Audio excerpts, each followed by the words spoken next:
Chapter 341. Su Fengnian smiled and said, "Old Heavenly Master Zhao, after knowing your identity, I was wondering why the old god of swords, Li Chungang, and the new god of swords, Dong Tai, were almost at the same level. Why did Li Chungang only feel that your background was strange, but he couldn't tell that you were at the level of an immortal? It's very simple. Back in the Martial Emperor City, you already had the intention to kill this young master and leaked the traces of your qi circulation. Originally, you wanted to take advantage of Li Chunggang's absence and kill this young master in front of the 6 Martial Emperor City's Martial Emperor slaves so that you could shift the blame to Wang Xianxia. However, no matter how much you planned, you didn't expect that Deng Tao would also conceal his qi presence and enter the city, exposing your identity. If that was all, I have always respected experts and wouldn't have drawn my sword against you. Since old immortal Zhao went down the mountain and acknowledged Long Yuxuan as his father, I treated him as an otherworldly expert who couldn't be judged by common sense. I felt that the Dragon Tiger Mountain was too boring and wanted to go down the mountain to play. May I ask, old immortal Zhao, did you have the intention to kill me because of the 9 fate lotuses at the Withered Dragon Lake? Did you lose your patience?" Zhao Xuanzu smiled faintly and said, "Everyone outside the mountain says that you're a good-for-nothing with a golden exterior. After seeing it with my own eyes, I really feel indignant for the young prince." Su Fengnian didn't hide anything and squinted his eyes. Old immortal Zhao might not know, but before I came to the Dragon Tiger Mountain, I had interacted with Zhao Huangchao at the Kuanglu Mountain. Just now, old immortal Zhao revealed his true feelings and spoke from the bottom of his heart. Others might not know the severity of it, but I was sweating profusely. To be honest, Zhao Xuanzu smiled. Zhao Xuanzu smiled and stretched out her arm. Her qi-dissolving mystery sucked her cheapskate father, who looked as if he was facing a great enemy, into her tender palm. With a bang, his entire body exploded like a snowball, and his corpse fell to the ground. It was even more unsightly than the dismembered horse.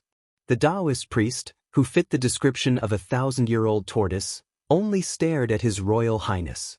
He did not even look at Long Yuxuan, who died with his eyes wide open. He only sighed softly, "Life is unpredictable. Fortune and misfortune depend on each other." Su Fengnian was similarly not shocked in the slightest.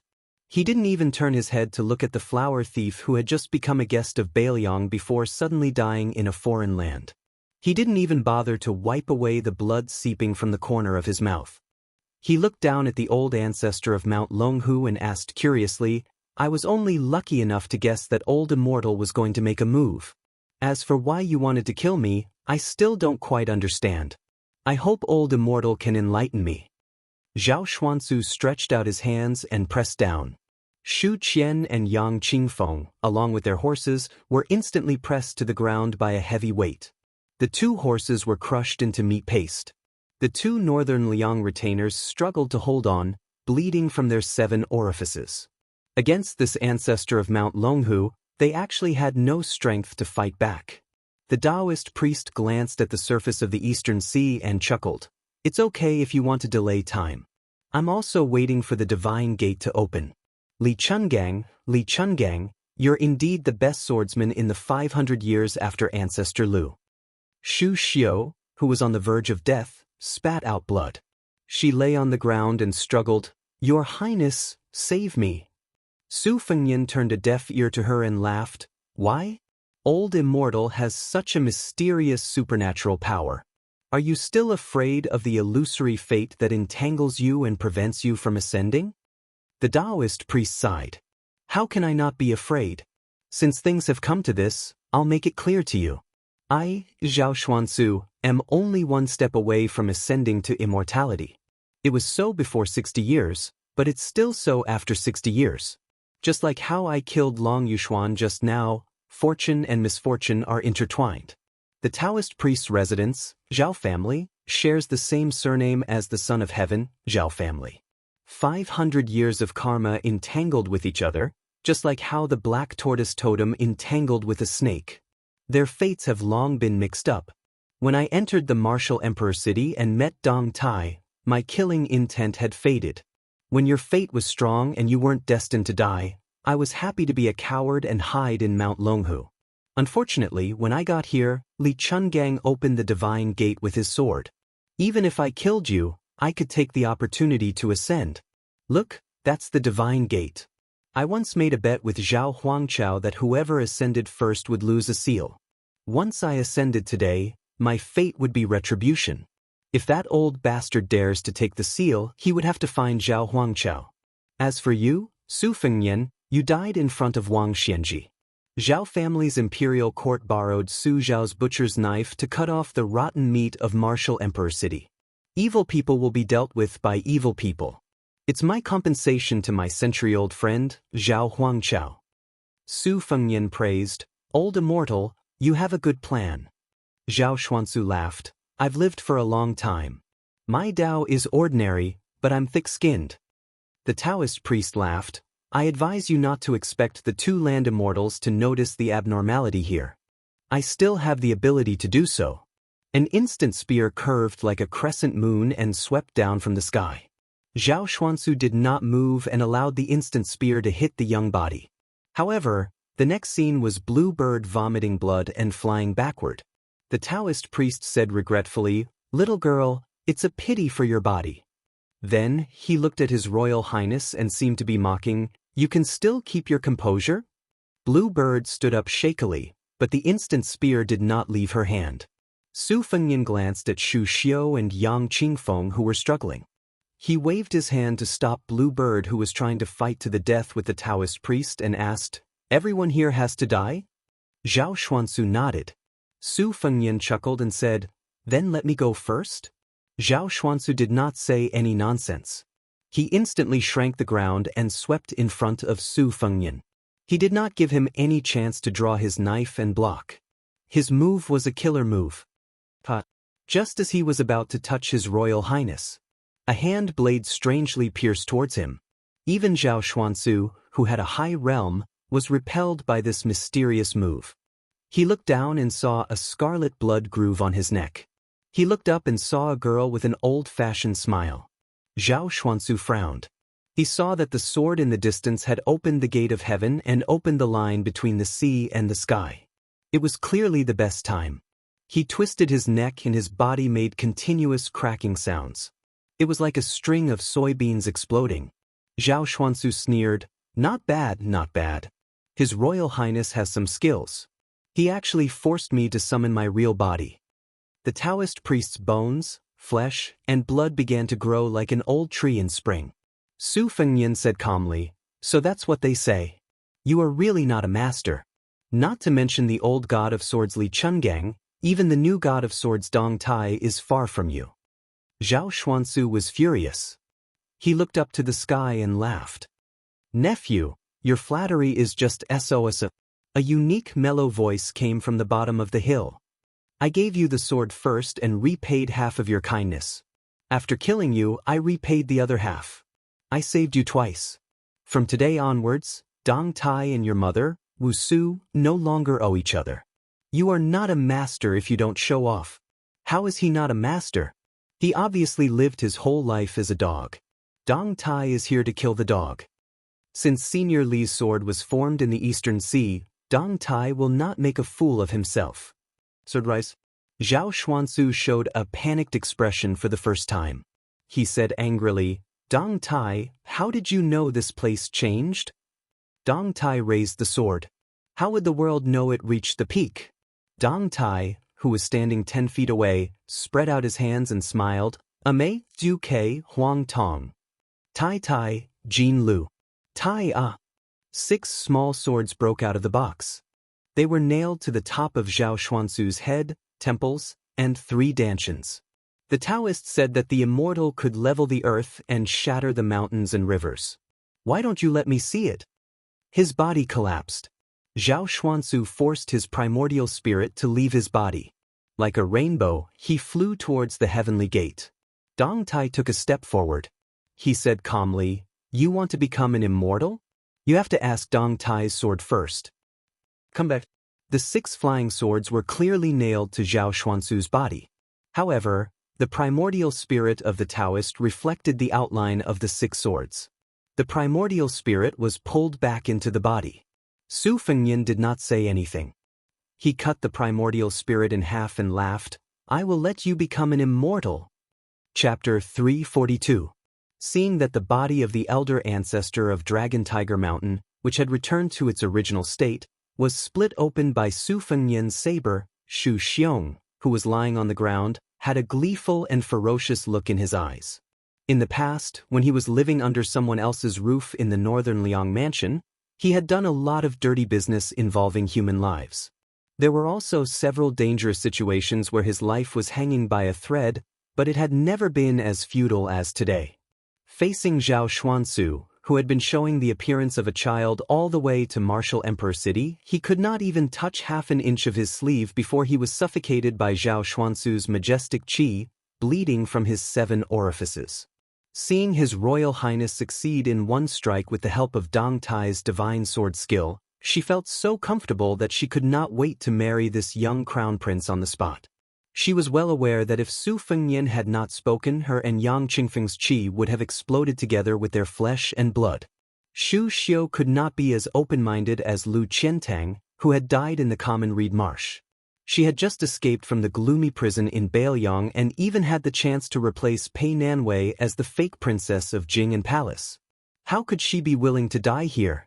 Shu Xiu silently recited the Heart Sutras and smoothed her qi. Her whole body was in so much pain that it penetrated her heart. Inevitably, her beautiful and charming face was distorted. However, as soon as one wave subsided, another wave arose. Before Shu Xiu could criticize Zhao Xuansu's unsightly death, she saw the 6 flying swords of the Peach Blossom Sword deity buzzing like cicadas. The out-of-body primordial spirit, which had failed to reach the gate of heaven, was still condensed and did not disperse after losing its physical body. Instead, it seemed to have been freed from its shackles and was floating in the air. Dressed in a yellow and purple Taoist robe with wide sleeves, it looked like a celestial being with a celestial demeanor. Shu Xiu looked up in a daze at the rootless primordial spirit that seemed to be free and unfettered in heaven and earth. An overwhelming sense of fear surged over her. Shu Xiu turned her head with difficulty and looked at Dong Tai standing in the distance. The truth of the 12 flying swords that came out of the box in 2 batches had already been revealed. Black armor, childhood sweetheart, morning dew, spring water, peach blossom, moth eyebrows, vermilion bird, huang tong, wei yu and tai ya. Clearly, in Shu Xiu's opinion, the one who could fight against the great Shinran of Longhu Mountain, Zhao Xuansu, was not the overly young His Royal Highness. It could only be this renowned new peach blossom sword god. After Shu Xiu caught her breath, she immediately struggled to get up. Without caring about her bearing, she stuck out her perky buttocks, bent over, and staggered backwards. Yang Qingfeng, on the other hand, was not afraid of death. She sat cross-legged where she was and quietly adjusted her breathing. Su Fengnian held his blade and slowly retreated. He squinted his eyes and looked at Zhao Xuansu, who was similar to the middle-aged Taoist at the peak of Kuang Lu Mountain. He sneered, "A centipede dies but does not fall down. Each one of the old Taoists is more greedy than the other." Zhao Xuansu, who was not allowed to enter the heavenly gate, turned around and looked at the golden light spilling over the surface of the sea. His expression was complicated. The 6 short swords were still inserted in the 6 major acupoints. They were like gangrene attached to the bones. When the flying swords entered the primordial spirit, a sizzling sound was heard as if hot water was poured over ice and snow. However, Zhao Xuansu did not feel it at all. The flying swords that Dong Tai carried with him were naturally not ordinary weapons. Otherwise, they would not be able to hurt the yuanying of a Zhenren who was on an astral journey. Although the swords were small, the heroic spirit contained in the swords was bottomless. The people of the world thought that slaying demons and demons was a trick that Taoism deliberately mystified. In fact, this was not the case. Therefore, when the martial artists of Jianghu reached the state of perfection, it was also within the law and principle that they used celestial beings to test their swords. Dong Tai always had an indifferent and gentle appearance. He did not have the consciousness of confronting a land immortal at all. He smiled and asked, "Dong Tai has never been to Mount Longhu before. I don't know if these 6 swords are too light or too heavy a gift for you. I feel very uneasy." Although they were in a dangerous situation, Su Fengnian could not help but laugh. This Dong Tai was indeed a strange and wonderful person. First, he called Zhao Xuansu an old dog. Now, he was pretending to be polite. However, there was no respect in his words. It was really a slap in the face. Su Fengnian then sighed with emotion. If Dong Tai did not have this sword manipulation mystery, how could he be so calm? Weren't people like Xu Xiu and Yang Qingfeng suppressed by Zhao Xuansu before they could even say a word? Not to mention Long Yuxuan, whose life was full of misfortunes. After being a father for a few days, he was turned into powder by his son who turned against him. This Mount Longhu was indeed very different from Mount Wung. The old chief, Wang Zhonglo, did not have the slightest arrogance of a Taoist leader. The few times they met, he was kind and amiable. It was not only because he was the heir of Bailiang. In such a large Taoist ancestral court, only Zhao Shituan could be considered a good person. No wonder this sloppy old Taoist was depressed. It was because prime ministers like Zhao Danping had stolen the high position and were like the sun in the sky. Thinking of this, Su Fengnian glanced at the assassin in front of him. The young lady chuckled. For the sake of 1,000 taels of gold, was this young lady of mysterious origins really willing to be so greedy that she wouldn't come out? She did not even care about her own life?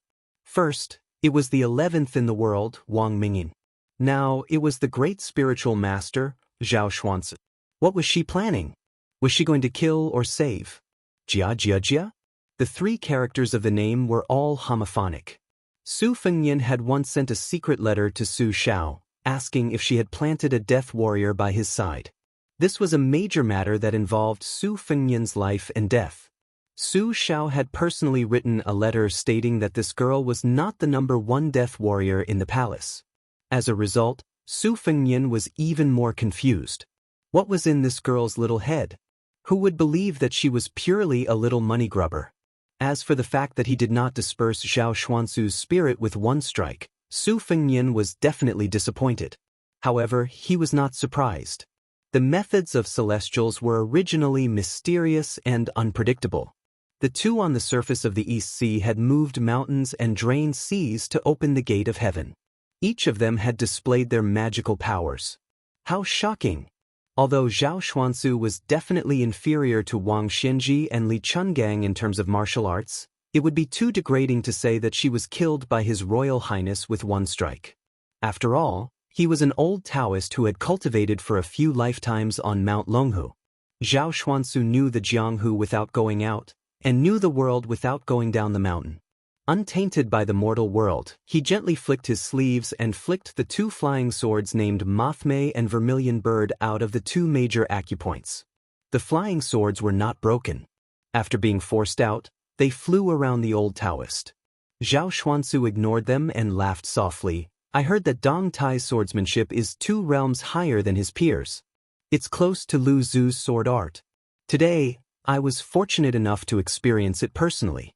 However, it's impolite not to reciprocate. I also have some insignificant skills that I would like to learn from sword god Deng.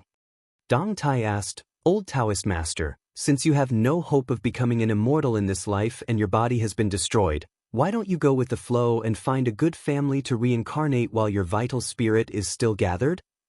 As he spoke, Zhao Xuansu flicked his sleeves again and forced the golden strands of the sword out of his acupoint. He stroked his beard and said, When I was young, I swore that I would not attain the great way and seek a place in the heavenly court. If I die, so be it. I don't care about the 9 kinds of corpses of Taoism. Dong Tai was also in a leisurely mood. He did not beat a drowning dog like the common people. Instead, he asked calmly, Taoism's prophecy is said to be able to predict good and bad luck.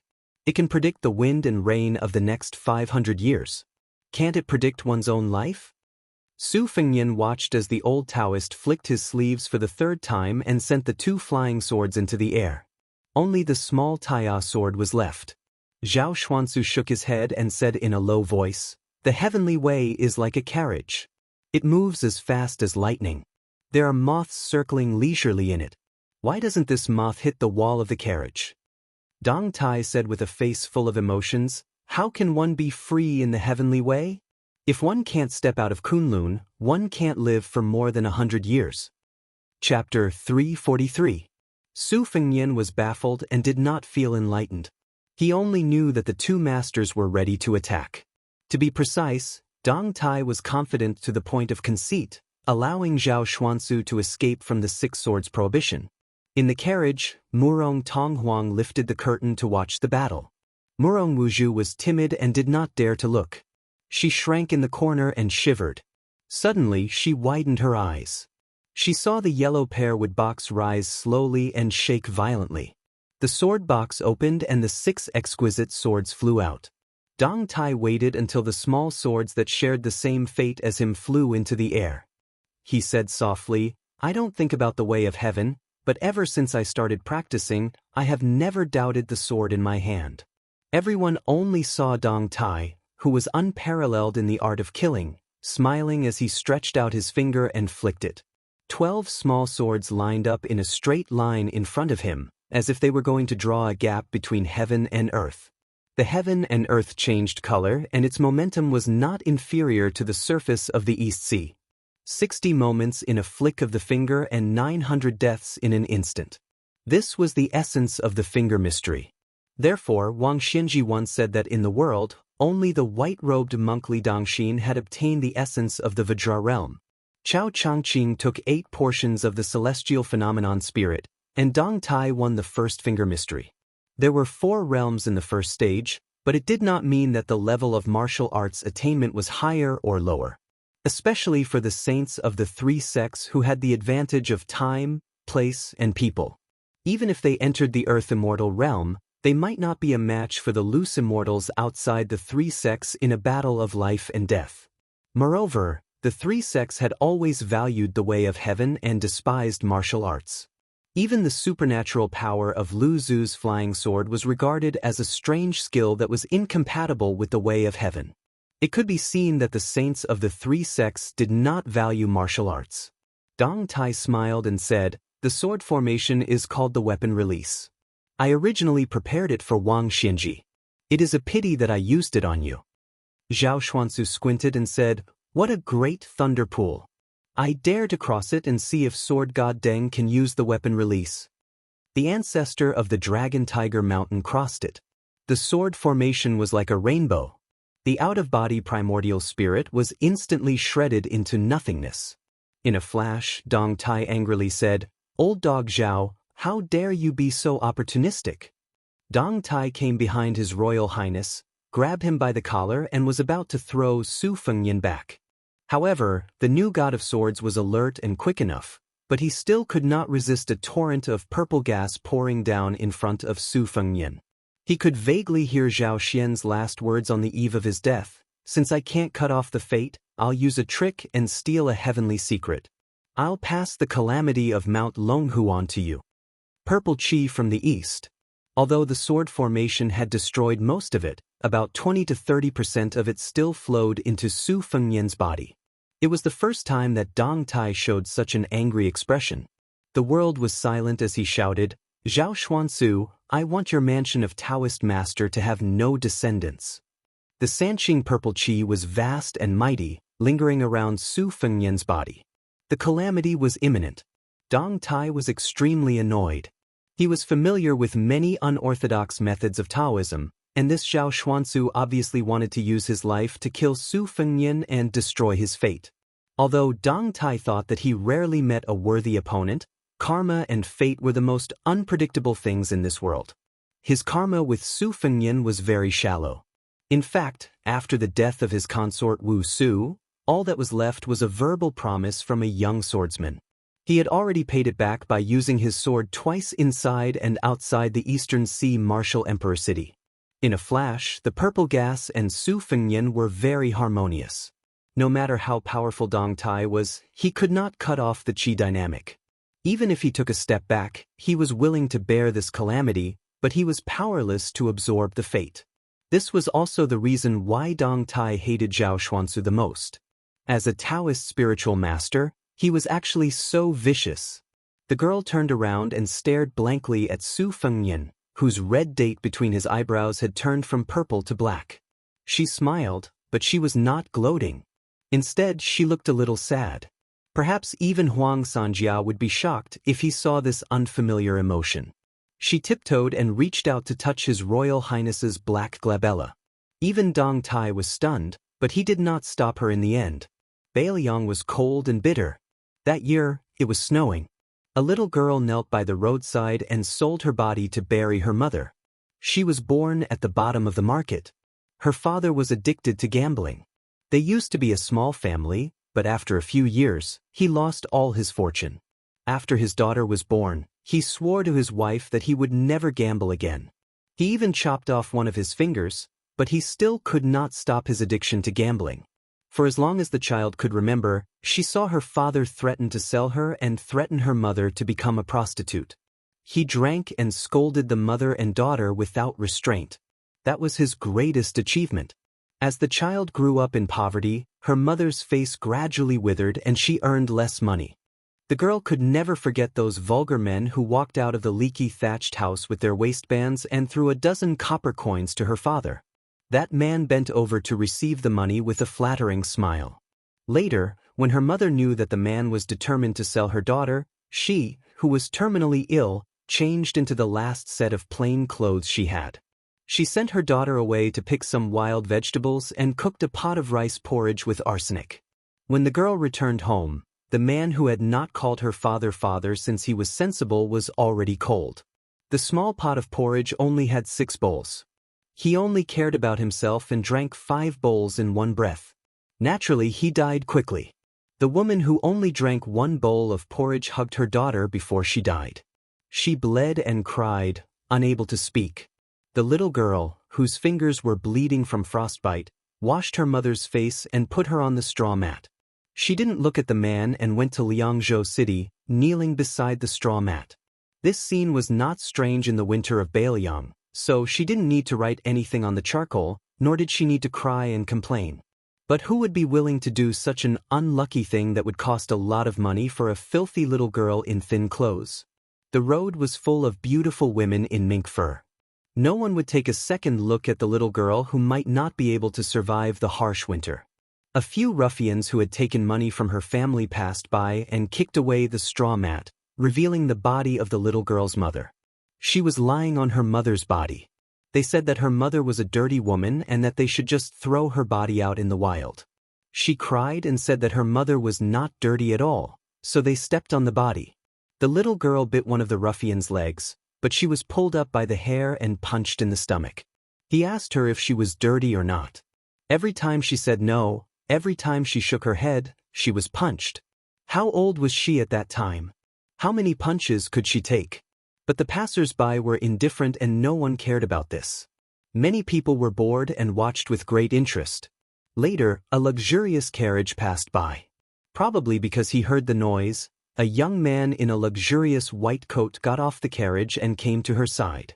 Next to him stood a beautiful woman who covered her nose with her eyes full of disgust.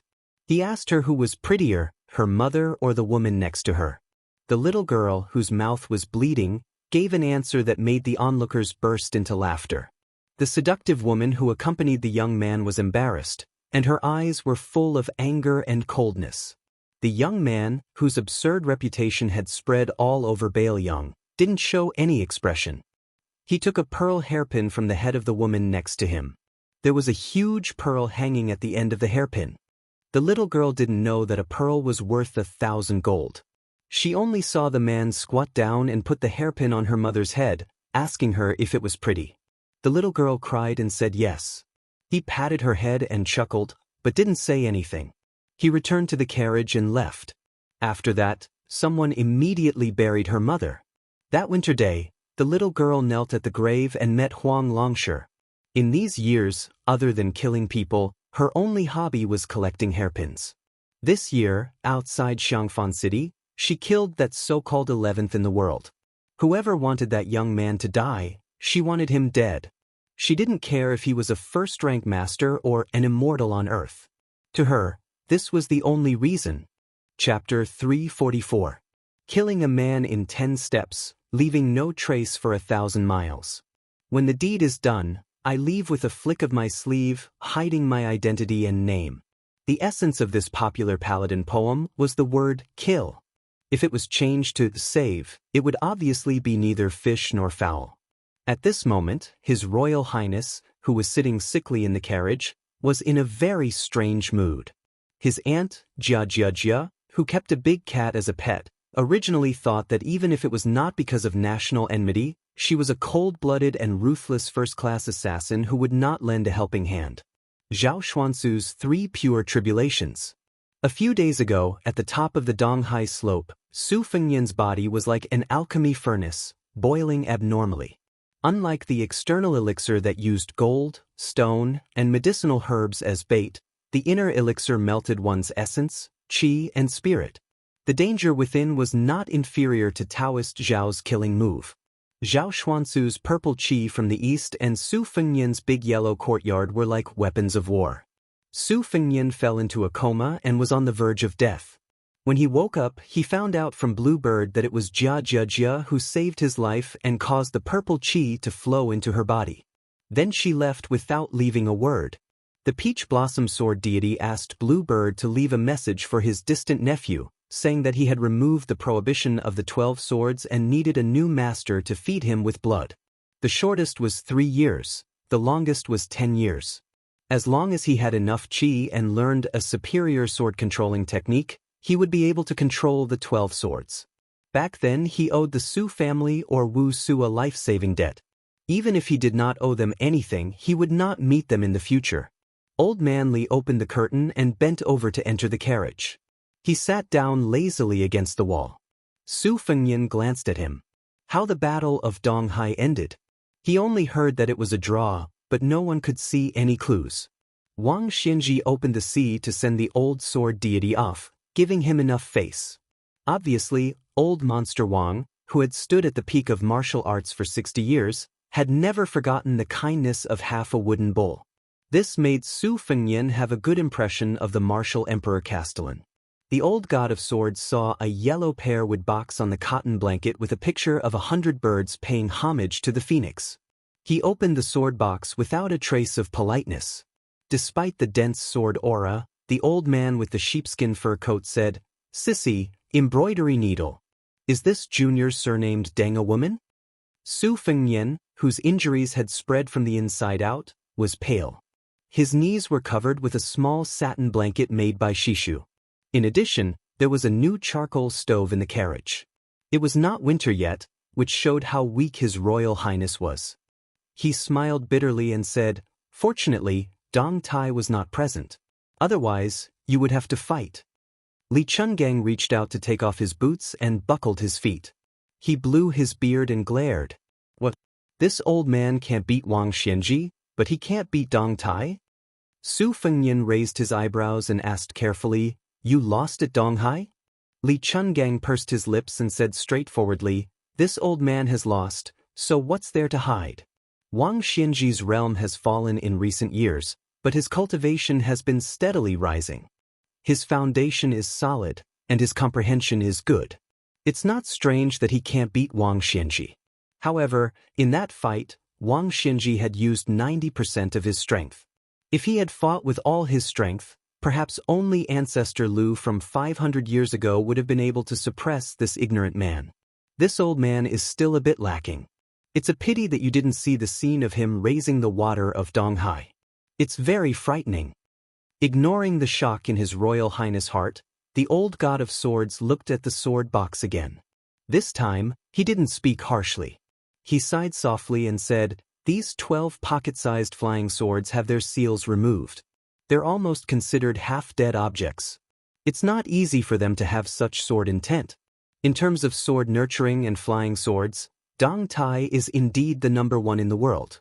He's worthy of being the sword genius who made the Wu family's sword tomb lose face. However, calling him a childhood sweetheart is really making this old man's teeth sour. It's a far cry from wooden horse ox. The battle between sword techniques and Taoist techniques seems like water and fire, but when techniques reach the peak, they're no different from Taoism. Dong Tai is a smart person. He's like Wang Xianji who uses strength to prove Taoism. Only this kind of Jianghu is interesting." Su Fengnian's expression was strange. The old man wearing the sheepskin coat felt comfortable and reached out to close the sword box again. Su Fengnian felt a headache coming on. Fortunately, the person in front of him was Li Chungang. Otherwise, he could treat the sword box as a gift from Dong Tai in such a way. If it were an ordinary hero of Jianghu, he wouldn't be able to worship this small box.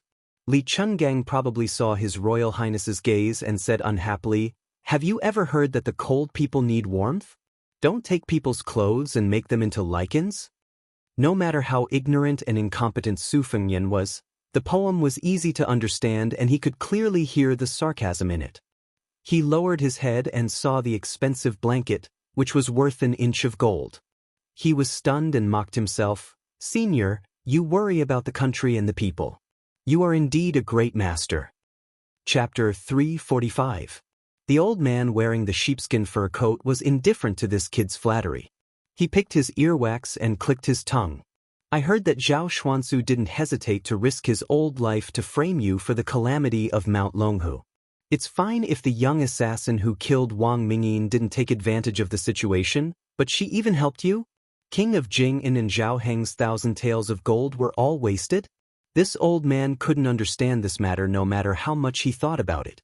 To say that you're unlucky is indeed extremely unlucky. You've provoked Zhao Xuanzu, a celestial master who hasn't appeared in 100 years. But to say that you're lucky is also not wrong. You were clearly facing a great calamity, but you were still able to turn the tables. By accident, the 3 pure purple clouds opened your acupuncture points. How many floors are you in the Great Yellow Hall? When you recover from your injuries, won't you be able to touch the threshold of the Vajra physique? It's true that riches come from danger. This old man Zhao Xuanzu is really a good-for-nothing. He doesn't have the ability to challenge Su Shao and Bailiang's 300,000-strong cavalry. He only knows how to find trouble with you, a junior. It's said that a small temple is big, but in this old man's opinion, Mount Longhu is full of bastards. He went for wool and came home shorn. Now that he's provoked Dong Tai, the celestial master's residence won't be peaceful.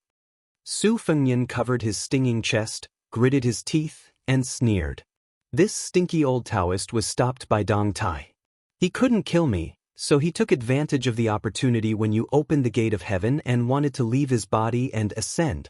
In the end, he was still intercepted by Dong Tai's flying sword.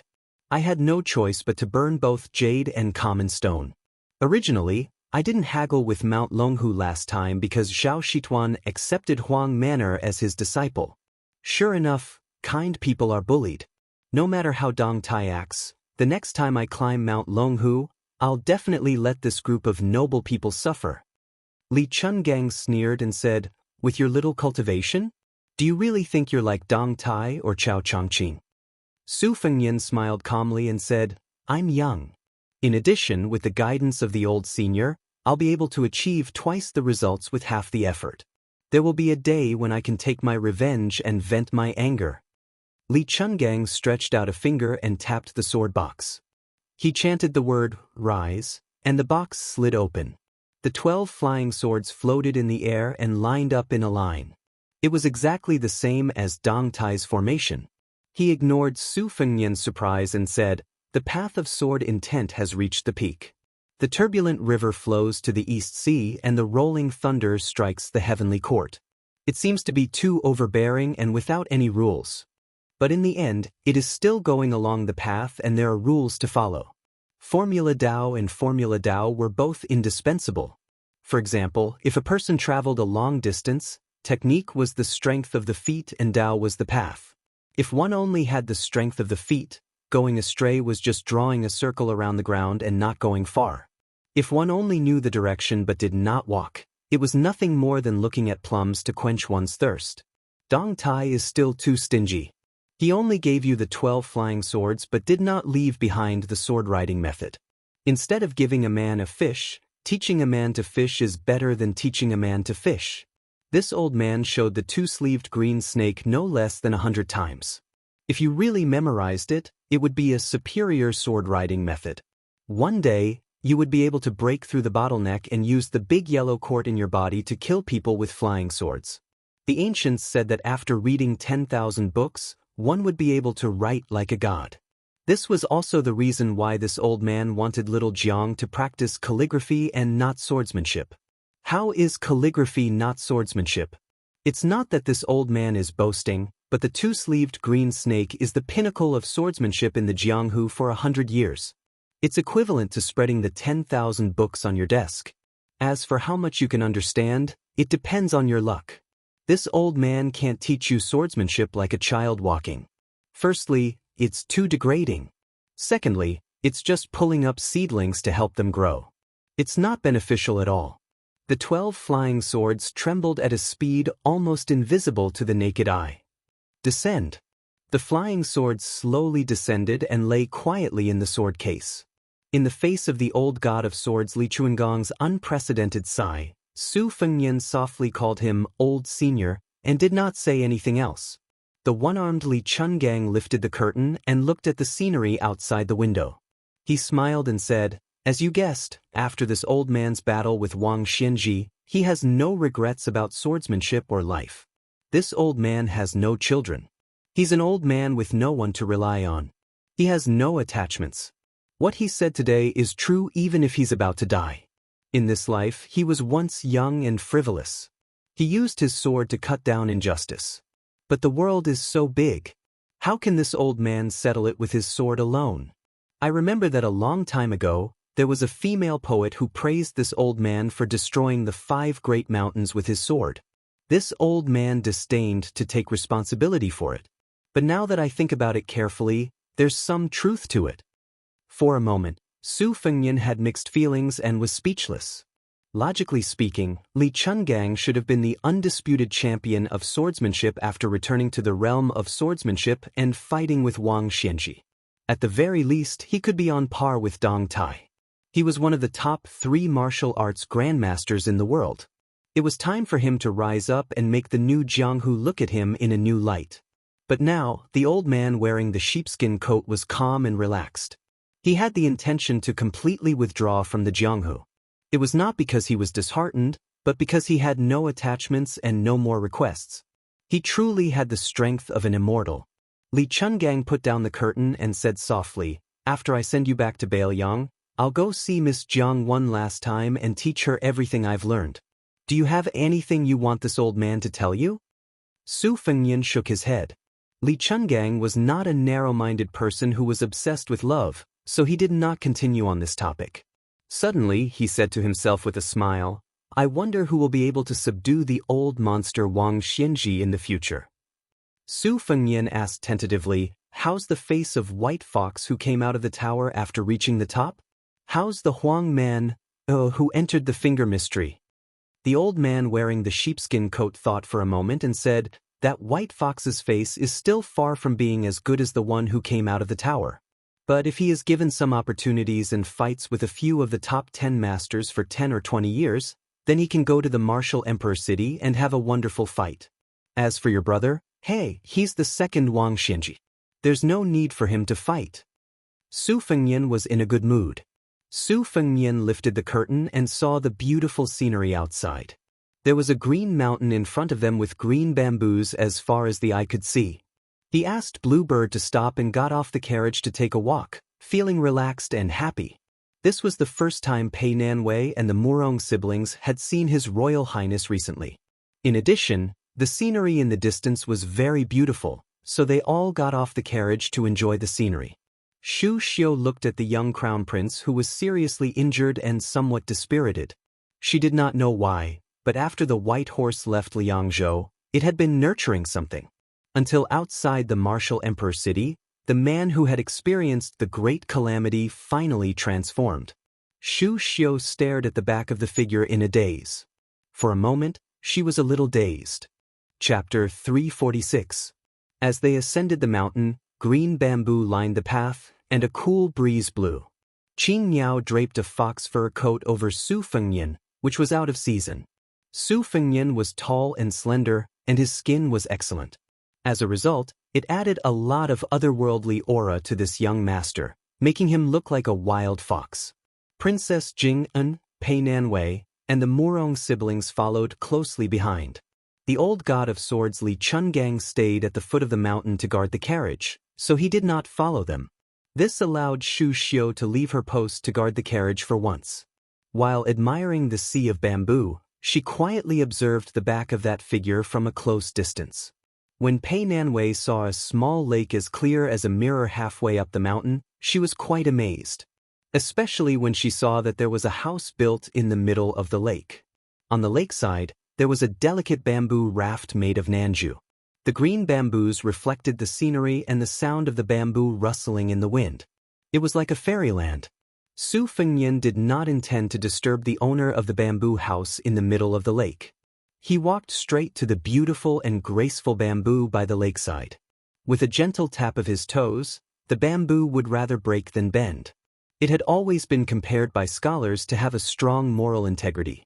At this moment, under Su Fengnian's feet, the bamboo bent meekly and extended toward the lake in a subtle arc. When Su Fengnian stopped, the bamboo was still more than 2 zhang above the lake. Su Fengnian suddenly thought of Wang Chushue's words. Was it the sound of the people's suffering last night when the rain knocked on the bamboo? He wondered if this little girl, who had just experienced her first awakening of love, was doing well recently. He stood on the bamboo and looked into the distance. Smoke rose from the bamboo house in the center of the lake. After he left the martial emperor city and woke up, he received a secret letter from Chu Lushan. When Su Fengnian heard that the bull-riding fellow had finally left the mountain, he had already amazed the world with a single brilliant feat. He rode a crane to Jiangnan and rescued eldest sister from Yuan Tingshan's clutches. Not to mention, he even rode Ancestor Lu's sword and flew to Mount Longhu. He was thousands of li away from Zhao Huangchao and left behind a few words. 9 of the Dragon Pond's lotus of fortune had withered, which shook the world. He could not be more immortal. Su Fengnian also did not know what relationship this fellow had with Ancestor Lu, Qi Xuanjun. To His Highness the Crown Prince, as long as this coward was wholeheartedly devoted to eldest sister and was liked by eldest sister. So what if you, Hong Shixiang, were just a nameless road sweeper on Mount Wudong? The Su family dominated Bailiang, swallowing tens of thousands of li. 300,000 cavalrymen faced off against the huge Beimang dynasty. They naturally had the courage to match their family background. After receiving this shocking news that was said to be discussed even in the palace, he finally had some clues as to why Zhao Xuansu would kill. Zhao Huangchao of Quanglu Mountain, Yuan Tingshan of Mount Huishan, eldest sister of Gangnamdu, was assassinated. The young chief Hong Shixiang went to Wudong, the Taoist master residence's Dragon Pond, the birth of Zhao Xuansu of Mount Longhu, and the disturbance in the martial emperor city. Although there were definitely many hidden secrets and schemes, the main threads were probably not far off. After Su Fengnian came back to his senses, he caught a glimpse of Murong Wuju's rosy cheeks from the corner of his eyes. She was standing by the lake and peeping at him. He thought it was funny and asked, "I heard that Wang Xianji of the martial emperor city has a tall and sturdy figure. He has big ears and round eyes, a beard like a halberd, white hair like snow, and a very fierce aura. He only wears hemp clothes during the cold and summer, but he wears a fur coat during the rainy and snowy weather. He likes to go to the East Sea to hunt jiao whales. Those who are timid would feel their liver and guts shatter just by looking at him." This question put Murong Wuju in a difficult position. She blushed and said softly, "Wuju left the city with your highness at that time. We left in a hurry and couldn't see clearly. I hope your highness can forgive me." Su Fengnian comforted her gently, "I'm just saying it casually. Don't be nervous." Other than Murong Wuju, among the 3 people, Pei Nanwei was very prickly. She didn't have the slightest awareness that she was a sparrow in a cage. She opposed him in almost everything. She felt that she was even more arrogant than the Princess Jing, and in Xiangfan City. However, Xu Xiu had been suppressing her recently. She finally became a little more adept at serving people. Although her expression was ugly, it was only SOS. Emperor Murong Tongwang's temperament was gloomy. He seemed to have a deformed addiction to power. Su Fengnian guessed that the fact that he was the hereditary king of Bailiang was far more intimidating than his own words and deeds. Su Fengnian didn't like Emperor Murong Tongwang's shrewdness. As for Xu Xiu, she was a woman who had cultivated the ways of the world. She had been in Jianghu and the prince's mansion for a long time. She had already cut her pure and kind heart into pieces and fed it to the dogs. Since the life of this beautiful woman with boundless beauty was even more important than the flesh on her chest, Su Fengnian could hook his finger and they could have sex. However, it was unknown who would take advantage of who at that time. Su Fengnian was not that thirsty. Murong Wuzhu looked at His Royal Highness who was standing on the green bamboo. Her eyes were overflowing with undisguised admiration and reverence. Her feelings and thoughts were far simpler and clearer than her brother Murong Tonghuang. Su Fengnian had saved them from the abyss of suffering. Whether she saw injustice on the road or pushed the boat with the current, she firmly remembered this great kindness. Along the way from the Great Bull Gang in Zhenzhou, her emotions rose and fell because of the young heir in front of her. Especially in the martial emperor city, he walked to the top of the city wall with a bowl in his hand and sat cross-legged. He was so romantic and elegant that Murong Wuzhu felt drunk as if she had drunk a pot of good wine. Until now, she still hadn't recovered. Outside the martial emperor city, Su Fengnian drew his saber and cut open the body of the ancestor of Mount Longhu. She was even more frightened when she saw that. She only had one thought at that time. If he unfortunately died, she didn't want to live. Murong Tonghuang glanced at his sister from the corner of his eyes. He just looked at her with cold eyes. Su Fengnian gathered his fur and was about to go down the mountain. Suddenly, he saw the bamboo door in the center of the lake slowly open. A woman whose figure could only be vaguely seen from the lakeside walked out. Even though it was vague, it still made people's hearts race. Su Fengnian had a few people around him, including Murong Tonghuang, who was also a peerless beauty, not to mention Pei Nanwei, who was a beauty in rouge. However, when the woman appeared in the field of vision, it seemed that half of her charm was taken away in an instant.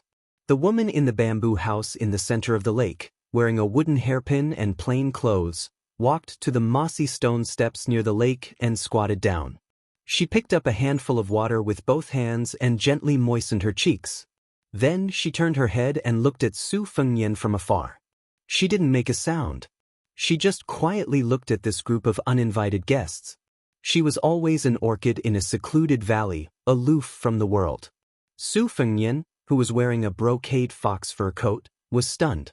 A trace of absent-mindedness flashed through his eyes. For the first time, he was hesitant. Pei Nanwei wrinkled her brows. She was faintly unhappy. It was not that she wanted to be jealous of this strange woman, but she had always been proud of her own beauty. She rarely met a match. The woman in the bamboo house had appeared out of nowhere. In the end, Princess Jing and felt an instinctive sense of crisis. Sure enough, as long as there were people, there was no Jianghu. Su Fengnian let out a long breath. He waved his hand to signal Xu Xiu and the others not to make any moves. He leaped from the bamboo pole under his feet to the bamboo raft. There was no need to row the raft. The bamboo raft cut through the water and leisurely sailed toward the center of the lake.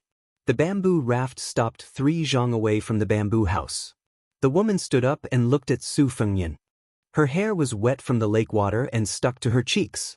A few drops of water slid down her delicate snow-white skin. She reached out to wipe the water stains on her chin. She didn't say anything. Su Fengnian took the initiative to speak. He smiled and said, "I saw you 3 years ago on the banks of the Luo River. But at that time, I was squeezed into a group of young chivalrous men who wanted to express their love for you. I squeezed for a long time before I finally made a bloody path. When I finally emerged, I was tripped by someone and fell flat on my face. I guess you didn't notice me." She thought for a moment and calmly said, "I remember that at that time you were wearing thin clothes." It was an unexpected answer. Su Fengnian said self-deprecatingly, "Thin clothes? I was clearly a beggar in rags." It's a blessing of 3 lifetimes to be able to catch the attention of Mississippi. She saw that Su Fengnian wanted to say something but hesitated. She smiled and said, "My name is Qinyu." Sure enough, there was a woman on the rouge list who was not inferior to Nangong. She was a beauty who was on par with Baihu. Su Fengnian's face was gentle, humble, and shy. He softly asked, "Miss Qin lives here alone?" She smiled and nodded without any ulterior motives. Su Fengnian responded with an "oh," and gently jumped onto the shore. The next scene shocked the people on the lakeside. They saw His Royal Highness bend down and carry the bamboo girl. They jumped onto the bamboo raft and left the center of the lake. She bent her slender waist and her head was pressed against His Royal Highness' chest. Su Fengnian looked down and the two of them happened to look at each other. She undoubtedly had a pair of eyes full of spiritual energy. His Royal Highness was known to wander among the flowers for more than 20 years and had never tasted defeat. He had seen countless women and had seen all kinds of stunning beauties. But this pair of eyes was the only one that could be compared with his second sister Su Weisheng. The eyes on Bai Huer's face were too cold, just like his saber-embroidered winter spring thunder in the past. She was incomparably heroic, not delicate and gentle. At this moment, she looked up and stared at His Royal Highness, who was extremely daring. There was no shock, fear, or shyness in her eyes. There was a hint of anger hidden in the bottom of her eyes, which was enough to make ordinary lechers feel ashamed and hang themselves with their own hair. Unfortunately, she met Su Fengnian, who was used to being lawless. Su Fengnian lowered his head and squinted his eyes. He smiled brightly and heroically said, "I promise to snatch one of the most beautiful women for my brother to be his wife. Sister-in-law, we will be a family in the future." The woman who had been expressionless finally showed astonishment. It was not strange that there were rich sons who snatched women on the street and bandits who kidnapped beautiful women to be their wives. But there was actually a bastard who snatched a beauty to be his sister-in-law in this world? Shu Xiu, who was experienced in the ways of the world, blinked her eyes and raised the corner of her mouth. He could even snatch a woman in such a domineering manner. He was indeed the heir of Bailiang. Chapter 347. An inconspicuous carriage drove into the capital. The coachman was a young Taoist dressed in a plain Taoist robe. He was not very handsome and carried a long sword on his back. His expression was gentle and one could tell that he was a person who was easy to talk to. The city gate had 9 ridges and 10 dragons. It was a magnificent sight. There was only one passenger in the carriage. She sat in a fur coat and leaned against the back of the young Taoist. She listened to the young Taoist talk about the various wonders of the capital. She listened to him talk about how it was connected to Kunlun, how His Majesty the Emperor who oversaw the Hall of Supreme Harmony was from the south, and how the 6 palaces and 7 halls of the inner court were built according to divination. The young Taoist was not old, but the principles he spoke of were not small. He told the beautiful woman that in the end, all the cities under the heavens pursued the realm of mutual penetration between heaven and earth. The woman's face was thin and thin. She was wrapped in a mink fur coat that was not too expensive. She looked like a pretty girl from a middle-class family. The mink fur was messy and was not as beautiful as a fox fur coat. If it was the wealthy women in the capital who liked to compare themselves, they would not wear this kind of mink fur coat unless it was a Guangdong ferret. The woman listened to the young Taoist's gentle nagging and closed her eyes. There was a satisfied smile on her lips. After entering the city, she sniffed and softly said that it smelled good. The Taoist priest turned his head and saw a restaurant. Knowing that she was hungry, he immediately stopped the carriage, jumped down, and helped her walk into the restaurant. They chose a seat on the 3rd floor by the window with a wide view. She only ordered a vegetarian dish for herself and a pot of wine for the Taoist priest who accompanied her. This made the waiter, who was greatly disappointed, roll his eyes. He thought that this foreign man and woman were too unsightly. It was not easy for them to come to the capital, but they did not bring more money. The waiter regretted giving up this seat to them. The wine was served first. The Taoist priest poured 2 cups. The vegetarian dish, braised eggplant, was the restaurant's signature dish. She was attracted by this unique fragrance. She picked up a piece with her chopsticks and tasted it. She smiled and helped the Taoist put a piece into his bowl. She smiled and said, "It's delicious. The eggplant is peeled and cut horizontally into 4 pieces. The knife skills are very fine. Half a head of garlic is peeled and smashed instead of mincing it. Then add a small fire and slowly fry it. 3 eggplants are put into the pot. When it is served, it is just right for this 6-inch small plate. The key is to let the bean paste, garlic, and eggplant taste complement each other and not overpower each other. Therefore, this eggplant is more expensive than the meat." We did not spend money in vain. The waiter was originally a little angry. After hearing the woman's explanation, his mood slightly improved. He thought that this beautiful but sickly woman could be considered an expert. The young Taoist priest tasted it and did not say anything. He only smiled and looked a little silly. The woman took a bite and put down her chopsticks. She looked out of the window and looked at the carriages. She held her cheeks and said regretfully, "According to your Taoist diet, people are born with the qi of heaven and earth. Therefore, the seasons are very important. Those dishes have to be done at the right time. I was originally a foodie and was not afraid of getting fat. This season is the best time to replenish my autumn fat. As long as I let go of my appetite, when winter comes, no matter how cold it is, I will not be afraid. It's a pity that I don't have any appetite now." The young Taoist priest did not say anything and looked down. During this long journey with her, wherever she wanted to go, he would bring her there.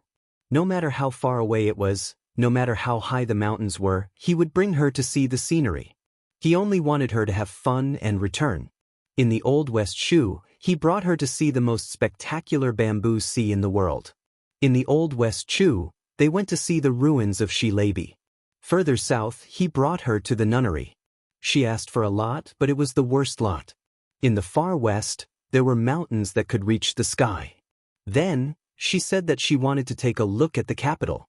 Most of the diners in the restaurant were natives of the capital, and they were the best at hearing rumors. The people under the emperor's feet had a sense of superiority, as if there was nothing in the world that they did not know. The most exciting topic at the moment was the battle between Wang Xianji and the one-armed Li Chungang in the East Sea's martial emperor city. It could be said that it was the most soul-stirring battle in the Jianghu in the past 50 years. Then, the young leader of the Wudong Mountain, surnamed Hong, came down the mountain. It was said that he had the magical ability of flying 1,000 miles with a sword. It was rumored that the Taoist priest was an immortal who was reincarnated from ancestor Lu. In an instant, it made the ancestral court of Taoism, Mount Longhu, lose its color. The most sensational thing was that the land immortal had not been on the mountain for long. He brought a woman to the borders of several fallen countries one after another. Sword after sword, he destroyed the few remaining pillars of fate in the Old West Shu and Dongyue. Later, he went west to Kunlun. Hundreds of top qi practitioners in the world flocked there, hoping to witness the immortal's majestic spirit when he cut down the fate with one sword. Secret news quickly spread to the capital. When the Taoist slashed out with his sword, the thick pillar of fate that was as thick as a mountain was about to shatter. This made thousands of people in the world dumbfounded.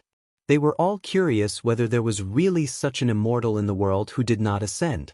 Someone in the restaurant spat, "That Wudong sect leader may look young on the surface, but he's actually lived for several hundred years, at least 300 years, a full 560 years.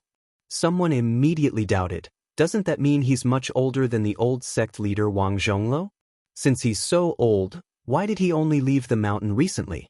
If he really has supernatural powers, how could Mount Longhu be the minister of feather clothes?"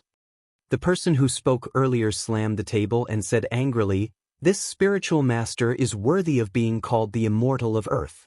How would we mortals know what he's thinking?" Countless people nodded in agreement. "Indeed, that's right. I've heard that the great spiritual masters of the Taoist sects are all lowly and noble. They're determined to be simple and don't care about the false reputation of the mortal world." Hearing all the discussions, the woman who was leaning against the window turned around and looked at the young Taoist priest across the table with a mischievous look in her eyes. The young Taoist priest blushed. Outside the street, the sound of thunder and horse hooves thundered, causing the ground to shake as if there was an earthquake. Chapter 348. The diners at the tables near the windows all looked over and were shocked. It was actually the rarely seen elite imperial palace guards that were moving out, and looking at their posture, it wasn't just a few dozen cavalry. The imperial palace guards had always been the guards of the important areas of the capital, and their battle prowess could be said to be unrivaled. For a moment, the streets were heavily guarded, and there seemed to be no end to the cavalry. Not long after, they occupied the entire main road of the capital. Moreover, every single imperial palace guard had their swords drawn and bows drawn. The generals leading them were even the most powerful and influential military generals in the capital. Apart from the armored soldiers, there were also countless imperial palace guards accompanying them, as if they were facing a great enemy. Today's display was terrifyingly grand. Even the Son of Heaven might not be as grand as this when he went on an inspection tour. A few people with discerning eyes could see a trace of heavy wariness, and this made people feel even more chilled. Could it be that there was someone in the world who dared to act rashly in the capital? How many bear hearts and leopard guts did they have to eat, and how many lives did they have to be able to do this? The layman only watched the show, and only the true experts could see the knack of it. Apart from the close to 1,000 imperial palace guards and the imperial palace guards that had almost turned out in full force, there were also dozens of top-notch imperial palace chi practitioners that held their breaths. The woman sighed and said, "Let's go back." The young Taoist nodded and asked gently, "Where do you want to go?" The woman smiled and said, "To Mount Wudong, the place where we first met. If I don't go, I'm afraid my body won't be able to take it." The young Taoist asked, "Ride a crane out of the city? Or a carriage?" The woman's childish nature came over, and she blinked and said, "If we ride a carriage, will it cause trouble for you?" The Taoist shook his head and said softly, "It won't." The woman hesitated for a moment, and then slowly stood up. The young Taoist's face reddened, and he took the initiative to extend his hand. The woman took it. They walked out of the restaurant together, and when the Taoist with a sword on his back appeared on the street, those top-notch chi practitioners all took a step back. Even the imperial palace guards that were known for their valiance and fearlessness didn't even dare to breathe loudly. The young Taoist gently carried the woman onto the carriage, and then turned the horse towards the city gate, ignoring the armored soldiers on the street. He held the whip in one hand and the woman's cold hand in the other, and said calmly, "Make way." The young Taoist said indifferently, "I don't know your rules. As for your laws, no matter how great they are not as great as the sword behind my back." There was a young soldier beside the middle-aged general who spoke. He held a silver spear in his hand and was about to charge forward when the general reached out to stop him. The woman said gently, "Let's go." The Taoist priest's expression immediately softened. He nodded and held her hand tightly. Almost all the horses on the street knelt down in an instant. People and horses were thrown off their feet. Chaos ensued. There were no rules to speak of. On this day, Wudong's Hong Shixiang and Su Jihu left the city. No one dared to stop them. On this day, the world learned that the woman who loved to wear red was called Su Jihu. Wudong's little lotus peak. Clouds and mists swirled around. Chen Zhao, Song Jiming, and Yu Xingrui, the three most senior Taoist priests of Wudong, stood shoulder to shoulder in the distance, leaving the mountain peak to the couple. The three old men looked at each other in dismay. There was pride, regret, and regret. All sorts of feelings welled up in their hearts. Aside from the three young sect leaders Xianxia, there was only Li Yufu, an outsider, who had just joined Wudong. Yesterday, the sect leader went up the mountain and told them something. It could be said to be the most unimaginable feat in Jianghu's 500 years of history. No matter how reluctant they were, Qin Yao and the other Xixiang did not want to stop them. The young Taoist priest and the woman in red sat shoulder to shoulder at the bottom of the tortoise camel tablet. She swung her legs. She did not know what he wanted to do. She only looked at the 72 peaks in the sea of clouds and said sadly, "Bull Rider, I might not be able to grow old with you." That year, when he was 14, the two of them met for the first time. After they met in Jiangnan, she knew that she would not live long. But when she rode the yellow crane, she felt that she had no more regrets in this life. He took her to travel all over the world. Seeing that he did not move, she wrinkled her nose and turned her head. She knocked on his head and asked, "What, are you still foolishly waiting to find me in your next life? Are you stupid? Aren't you tired?" The young Taoist priest thought about it and shook his head. Her eyes suddenly turned red. She bit her lip and asked, "Are you going to wait for me?" The young sect leader who rode the bull rubbed the woman's cheeks and wiped away her tears. His eyes were warm as he said, "If I asked you to wait for me for 300 years, would you be willing to wait?" she said without hesitation. You waited for me for 700 years. If I wait for you for 300 years, of course I can. The young Taoist priest, who had only held her hand after meeting again, gathered his courage and gently hugged her. He smiled and said, "Eh." She wrapped her arms around his neck and whispered, "You really are a coward." He asked, "Are you really not going to see the great general and his royal highness?" She smiled and shook her head. "No, I'm afraid they will be sad. I'm afraid they will cry." The young Taoist priest took a deep breath. When the woman snuggled in his arms, the so-called sword of ancestor Lu that was placed horizontally on the edge of the tortoise camel tablet was unsheathed. It shot up into the sky, as if it would not stop until it reached the heavenly court. The clouds in the ninth heaven rolled down. The entire Mount Wudong was covered in purple qi. He said loudly, "I was Lu Dongxian 500 years ago. I was Qi Xuanzhen of Mount Longhu 50 years ago. Now, I am Hong Shixiang of Mount Wudong. I have cultivated for 700 years. I swear that I am willing to cultivate for another 300 years for the righteous path of heaven and earth. I only hope that heaven and earth will open a path for Su Jihu to ascend." The young Taoist priest's voice was like a great bell that resounded between heaven and earth. "I beg Su Jihu to ascend on a crane." Yellow cranes cried in unison. A red-clothed man rode a crane into heaven's gate. The young Taoist priest, who was the reincarnation of ancestor Lu, sat down cross-legged. He looked at the falling sword that was destined to kill him and closed his eyes with a smile. Chen Yao and the others could not bear to watch anymore. Tears flowed down their faces. There was a rainbow behind the sword that was borne above the young Taoist priest's head. It spanned across the big and small lotus peaks and was incomparably gorgeous.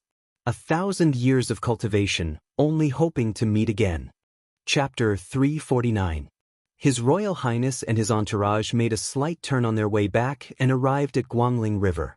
It was the 18th day of the 8th lunar month. The tide was rising. Tourists came from all over the world. It was an unprecedented grand occasion. After the spring and autumn period was settled, there was no longer the separation of national boundaries. Scholars carrying books to study and wanderers carrying swords to explore the world became more and more unimpeded. At the same time, exploring secluded places and admiring the scenery also became more and more popular. The Guangling Tide, Amei's Golden Buddhist Light, and Wudong's Golden Buddhist Light were known as the three wonders of the age. Great Yanji was the best place to watch the tidal wave. Today, there was even a Guangling Navy inspection. King Zhao Yi would personally come to watch. Guangling's rich and powerful officials and dignitaries all brought their families to watch the tidal wave. Compared to the commoners of the common people, although the former were fewer in number, they naturally occupied 70 to 80% of the best viewing spots. They set up a few tables and couches, filled them with good wine, delicious food and fruits. They also invited the famous scholars who had been on good terms with them for generations to chat and laugh together. When the tide gushed into Trumpet Bay, there would be a boat that belonged to the Guangling Navy leading the tide into the bay. Both sides of the bay stretched for 10 miles, and were filled with luxurious carriages and horses. On the great Yanji reviewing platform, the Prince of Guangling, Zhao Yi, gave an order. Then, small boats could be vaguely seen approaching the head of the tide. The beating of the drums shook the heavens, and the tide and the beating of the drums grew and multiplied together. The people could see a white line moving from east to west on the misty surface of the river. The white rainbow stretched across the river, and the head of the tide also gradually increased in height. When it reached the vicinity of the great Yanji, it could reach up to 40 feet high, covering the sky and the earth. His Royal Highness came a little late. The suitable viewing spots on the riverbank were already filled with tents or tables.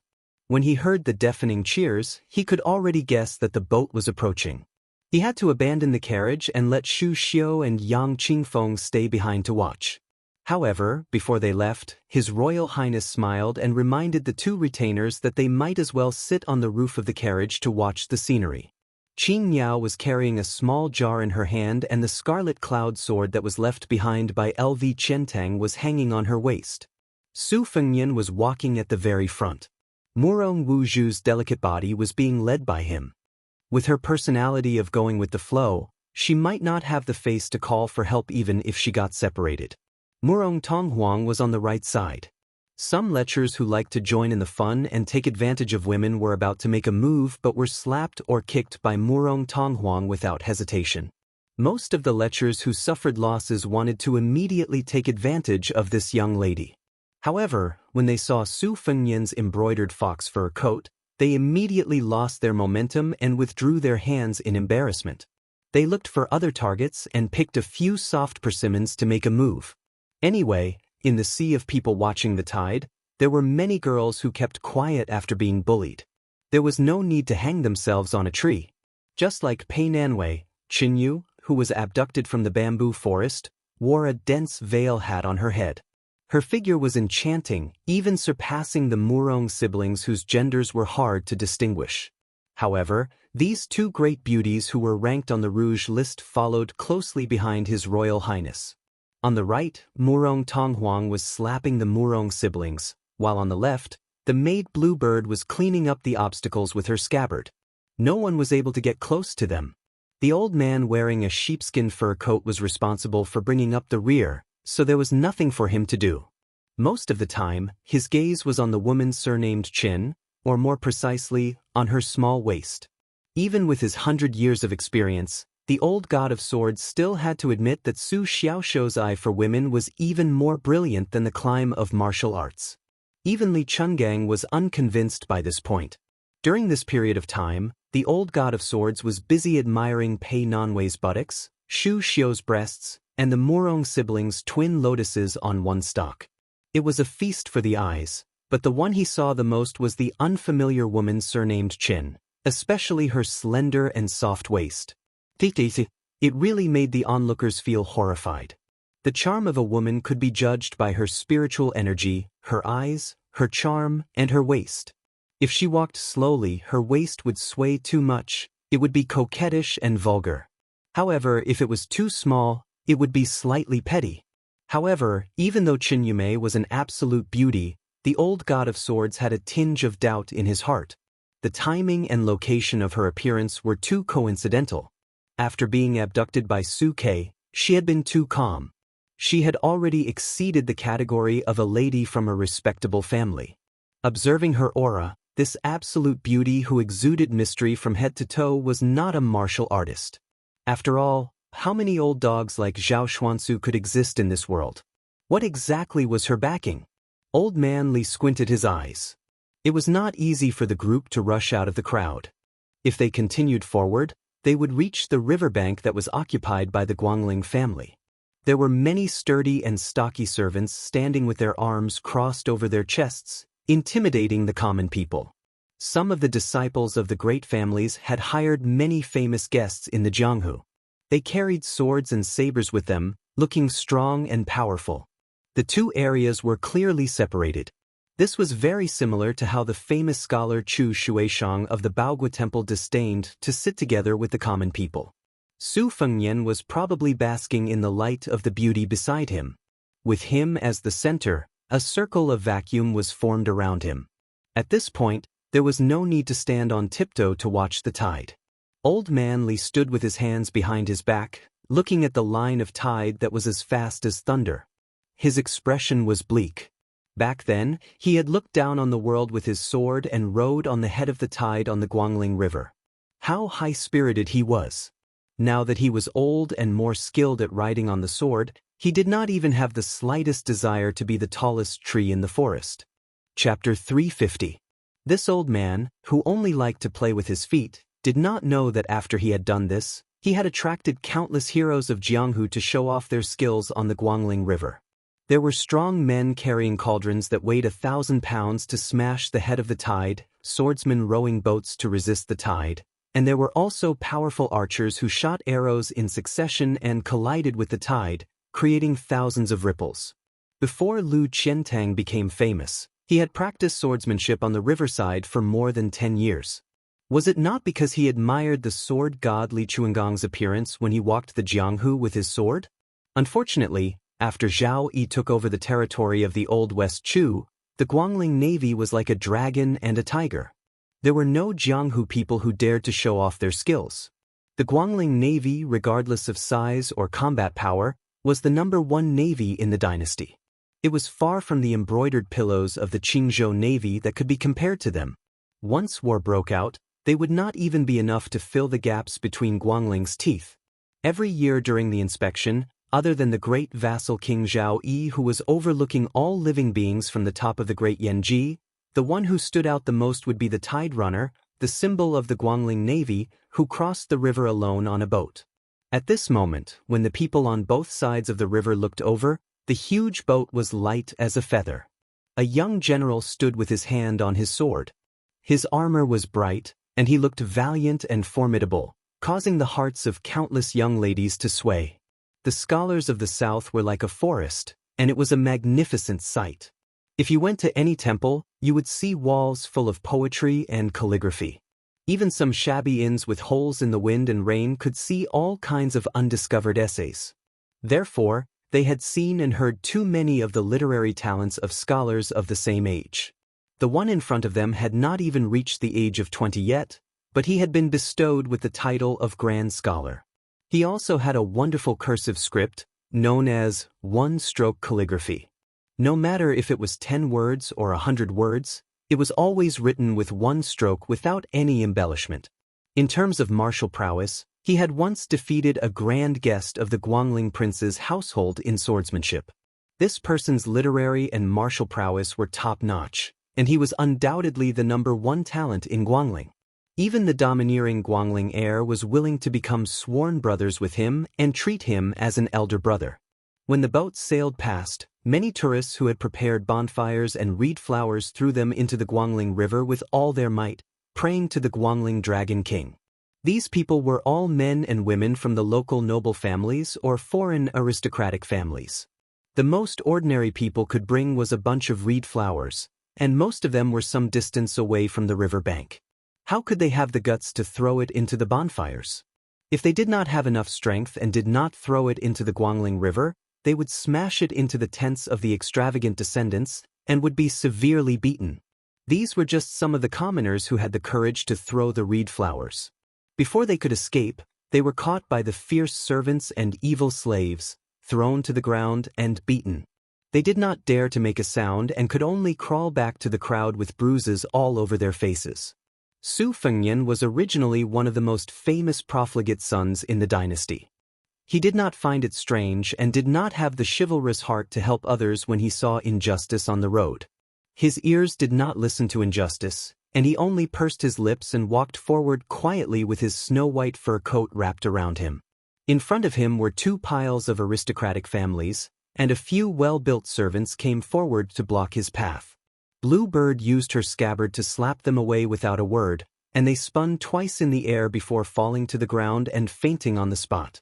Su Fengnian paid no attention to the clamor of the aristocratic families of Guangling. He walked to the riverbank and happened to see a stream passing by. He took the jar and scarlet cloud sword from Bluebird and threw the jar containing Lu Qiantong's ashes into the river.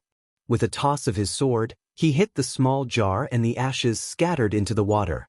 Su Fengnian did not mourn the death of Lu Qiantang, but since he had agreed to that Dongyue swordsman's dying wish, he had to fulfill it. Su Fengnian clapped his hands and squatted down.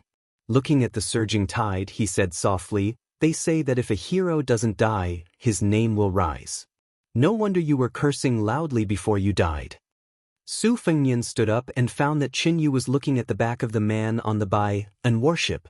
With the veil covering her face, he could not see her expression, but it gave him a strange feeling. Su Fengnian glanced at the aristocratic children of Guangling who were still chattering. When they subconsciously shut up in shock, he turned to the silent woman and joked, "What's wrong? Do you have a lover?" She shook her head indifferently and said, "He once mentioned that calligraphy and swordsmanship were similar and that his views were unique. Cursive calligraphy leaves less white but more white space and more white space but more dense. The strokes open and close, gathering and dispersing. When used in swordsmanship, it is magnificent and magnificent. Why don't—" Su Fengnian interrupted her ungracefully, "Armchair strategist, so boring." Chen Yu stopped talking and dismissed it with a laugh. "Playing the lute to a cow. Although Su Fengnian was narrow-minded, he still had some self-awareness left. He said self-deprecatingly, "We are indeed not on the same path. Qinyu, since we are already a family, why don't you tell me frankly, do you have a sweetheart?" Qinyu asked calmly, "If you do, will you kill him?" When Su Fengnian heard the word, kill, coming out of the beautiful woman's mouth, which was full of killing intent, he laughed shamelessly and said, "I like your temperament. You're perfect to be my younger brother's wife." Qinyu looked at the great Yanji, where there was a bloated man whose robe was almost torn apart. She sighed for no reason. Su Fengnian smiled and asked, "Don't scare me. Are you related to the Prince of Guangling, Zhao Yi?" Qinyu's expression was normal and she did not say anything. Su Fengnian put his hands into his sleeves and said softly, "Let's go back to Bailiang." Qinyu did not move. She hesitated for a moment and said, "Someone wants me to go to the capital. You can't stop him."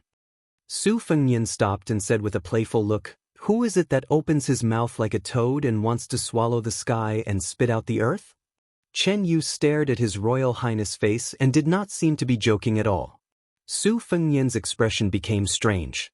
Qinyu bent down and picked up a bunch of reed flowers on the ground and threw them into the Guangling River, saying, "When I was 3 years old, my fate was calculated by Mount Longhu and the imperial astronomer together. I was born as a laurel and entered the temple." The old man with a sheepskin fur coat who had been watching coldly said, "You are either the empress or the imperial concubine." "Oh," Su Fengnian said and did not continue. Chapter 351. Every time the head of the tide moved forward a certain distance, the scholars, who were served by beautiful maids, brushes, and ink, would finish writing a poem. They would then have their friends recite it out loud.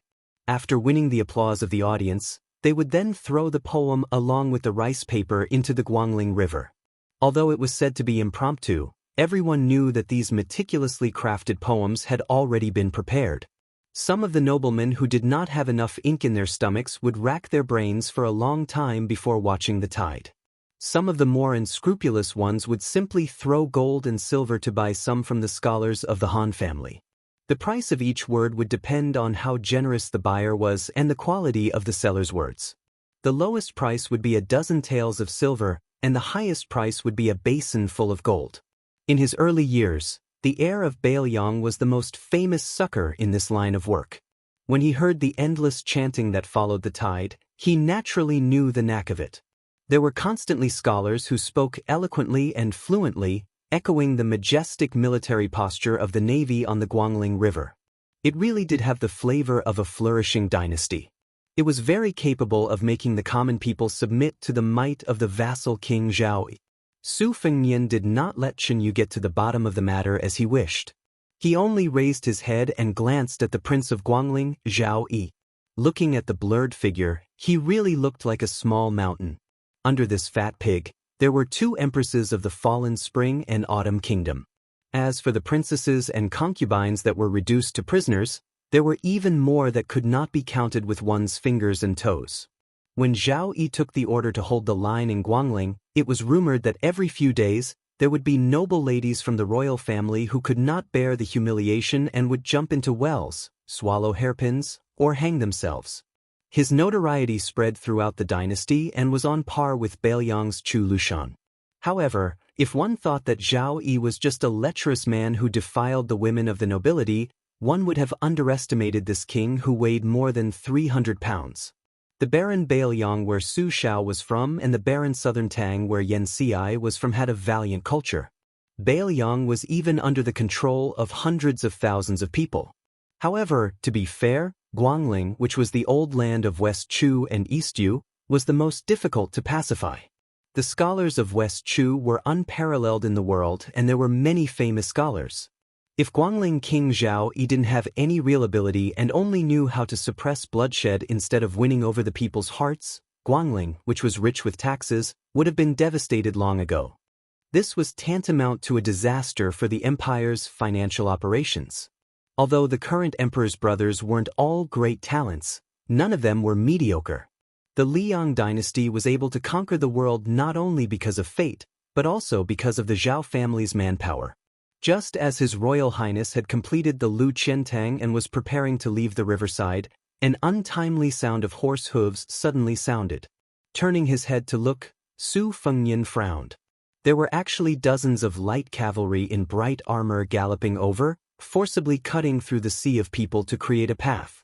Many commoners who could not dodge in time were sent flying by the warhorses on the spot. There were more than 30 cavalrymen with exquisite horsemanship, carrying sabers and crossbows. They were very eye-catching, and it was their instinct to seek advantages and avoid disadvantages. 100 steps in front of Su Fengnian, the commoners who were watching the tide had already moved aside to create a path for 2 horses to ride side by side. The leader of the cavalrymen with a strong physique was holding a pitch-black snake spear. His face was ferocious as he stared at Su Fengnian, who was standing on the riverside. Suddenly, he increased the strength of his horse's abdomen and accelerated forward. At this critical moment, a young child who might have been separated from his parents fell onto the road for some reason and sat on the ground, crying loudly.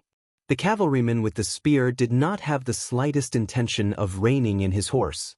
He only had a ferocious smile on his face, which made one's hair stand on end. On both sides of the horse path were the children of Guangling's landowning households and the commoners. No one dared to be unlucky. Firstly, everyone knew that the Guangling Prince's Falcon Battalion was responsible for the safety of the land. Secondly, even if they wanted to do something, they really did not have the strength to do so. Guangling scholars did not have the strength to stop a galloping warhorse. Were they in a hurry to be reincarnated? How could a scholar's brush resist a warrior's spear? At this moment, a young man who looked like a wanderer among the crowd shouted, "No!" He pressed his hands on the shoulders of the 2 people in front of him and jumped up high, wanting to stop the horse and save the child. This chivalrous Wuling man was obviously from outside and had underestimated the terrifying strength of the general on the horse as well as the coldness of the Guangling king's armored soldiers. Before he could save the child, a spear was raised and pierced through his chest. It was as if the man had directly collided with the tip of the spear, piercing his heart and causing his blood to splatter everywhere. The poor wanderer who had just begun his journey in Jianghu was instantly killed. With a pull of the iron spear, the corpse fell back into the crowd. In the blink of an eye, the horse's hooves the size of a bowl were about to step on the child's body without hesitation. The galloping horse's hooves could easily create 2 bloody holes in the child's body. There were those who could not bear to watch and those who were watching with their eyes wide open. There were those who could not bear to watch, those who widened their eyes with relish, and those who were only filled with shock and fear. After the horseman killed the child and pulled out his spear, he cast a piercingly cold look at the young man in the distance. However, his pupils violently contracted, and he was 100 times more surprised than when he had dealt with the reckless Jianghu youth. In the eyes of the crowd, they could only see the handsome young man wearing a brocade robe and a white fur coat. The tips of his feet were like a dragonfly skimming the surface of the water. After touching the ground a few times, he arrived behind the crying child. He bent down and grabbed the child's collar towards his chest. Then he came to a swift and unrestrained stop. His slender body slightly leaned back, but his footsteps did not stop. He faced the general on the horse and swept backwards. The general was filled with a sense of mania and anger. How dare this kid show off his chivalrous demeanor in front of his spear? The general on the horse raised his iron spear again. Borrowing the horse's momentum, he thrust it towards the young man's chest. He shouted, "You're looking for death." The young man did not seem to use any force, but his retreating speed suddenly increased to the extreme. He was as swift as a rainbow, and immediately pulled away from the horse for a long distance. He placed the frightened and dazed child beside a female servant dressed in green. Contrary to everyone's expectations, after the young man who had forcefully seized the opportunity to save the child, not only did he not stop while he was ahead, but he shook his shoulders and the fox fur coat he was wearing was shaken out of his body. The female servant dressed in green clothes and embroidered shoes gently caught it. He himself once again rushed forward. The spear came with a menacing momentum. The young man who had just displayed a method to save the child was like moving clouds and flowing water, and it was pleasing to the eye. Now he expressionlessly held the spear's tip. Without saying a word, he suddenly pulled it back. This actually encouraged the horse to charge forward with a thunderous momentum. The next moment, everyone's eyes widened and their hearts surged. The young man, who looked like an elegant young man from an aristocratic family, far more than a Jianghu wanderer, suddenly stopped. He leaped up slightly, pressed down on the horse's head, and pressed it down. Chapter 352. Countless onlookers gasped at the same time. After a high-quality warhorse weighing at least 2,000 jin was intercepted, it could not move forward an inch. The horse's head smashed into the ground, its front hooves smashing into the stone floor. With a snap, the horse's sturdy rear half was twisted, and the general on the horse was thrown far away with his spear. With his ability, he should not have been in such a sorry state. It was only because this young master's methods were too unimaginable that he was capsized in the smelly ditch. The general was about to use the spear to get up when he suddenly felt a cold, murderous intent enveloping his entire body. He was about to disregard his general's demeanor and act shamelessly against the enemy when the delicate and sweet-looking maid in green raised her foot and kicked his head into the ground. He died in an even more miserable state than the wanderer. The outstanding horsemanship of the rest of the horsemen was displayed incisively and vividly at this moment. They reined in their horses almost at the same time. For a moment, the horses neighed loudly and pierced the eardrums. All of this happened in the blink of an eye, and the situation was completely reversed. The young master in embroidered clothes, whose face was as cool as water, patted his hands lightly as he looked at the rest of the horsemen who were intertwined with anger and fear. He did not say a word. Some of the young ladies who were carefully watching this scene through the gaps of the human wall were now filled with the face of this young master. After all, to these pretty girls from humble families, the man who was versed in both the pen and the sword on the Guangling River was too unattainable. All of his miraculous deeds were just hearsay. At most, when they read novels like The First Snow, they would be immersed in the sorrowful woman in the novel and shed tears of sympathy. They would not really think that they would be able to spend a night with such a talented young master, and would not really be able to call out to such an infatuated young master. Therefore, it was far more unforgettable than witnessing it with their own eyes. That young master didn't seem to have the patience to confront them. He took a step forward, and the weakened cavalry subconsciously took a step back. Just as the light cavalry came back to their senses and felt ashamed and angry, a series of heavy horse hooves sounded. The cavalry heaved a sigh of relief, knowing that the main character had arrived, and they all made way. A Fergana horse with a light golden mane slowly galloped over. With its outstanding leg strength, it shouldn't be so difficult. However, the person on the horse's back was shockingly heavy. His appearance seemed to be carved from the same mold as Zhao Yi, the Prince of Guangling. He couldn't be called ugly, but rather bloated. The horse's back was bumpy, and even his exquisite and cumbersome clothes couldn't hide the trembling of his fat. There were no more than 100 Fergana horses in the dynasty at most. Excluding the 20 or so in the imperial city, half of the number was divided among the officials, nobles, relatives of the imperial family, generals, and officials. As a result, outside of the imperial city, no matter who it was, even if it was a dog, as long as they had the right to sit on a horse that was oozing blood after a long journey, there would be a large number of people willing to acknowledge them as their ancestors. Behind the Fergana horse, there was also a precious green horse that couldn't be bought with money. Sitting on it was a haggard old man dressed in gray, and his eyes were like knives. Below the two horses, there was a servant. When the horse stopped, this person quickly stood on tiptoe and whispered to his master, pointing at the Murong siblings. He didn't take the young master who dared to compete with the cavalry of the Peregrine Falcon Battalion seriously at all. As a servant, he was like this, not to mention the fat man. From the beginning to the end, he didn't look at the guy whose actions were shocking enough. He just smiled and stared at the women whose figures were more enchanting than the other. His eyes were as big as copper bells, and he even forgot to use his sleeve to wipe away the saliva at the corner of his mouth. It was a pity that his expensive clothes were made by the dignified craftsman Su. Everyone sighed in their hearts. When this notorious master arrived, even immortals wouldn't be able to survive in Guangling. For a moment, when they looked at the handsome young master again, they could only sneer. The human heart was full of ups and downs. How wonderful it was. The fat man finally remembered to wipe away the saliva that was drooling from his mouth. He waved his hand and said, "Snatch?" The servant's greatest skill in life was to flatter and curry favor. When he heard that his master had issued the imperial edict, he changed his original humble posture and straightened his back.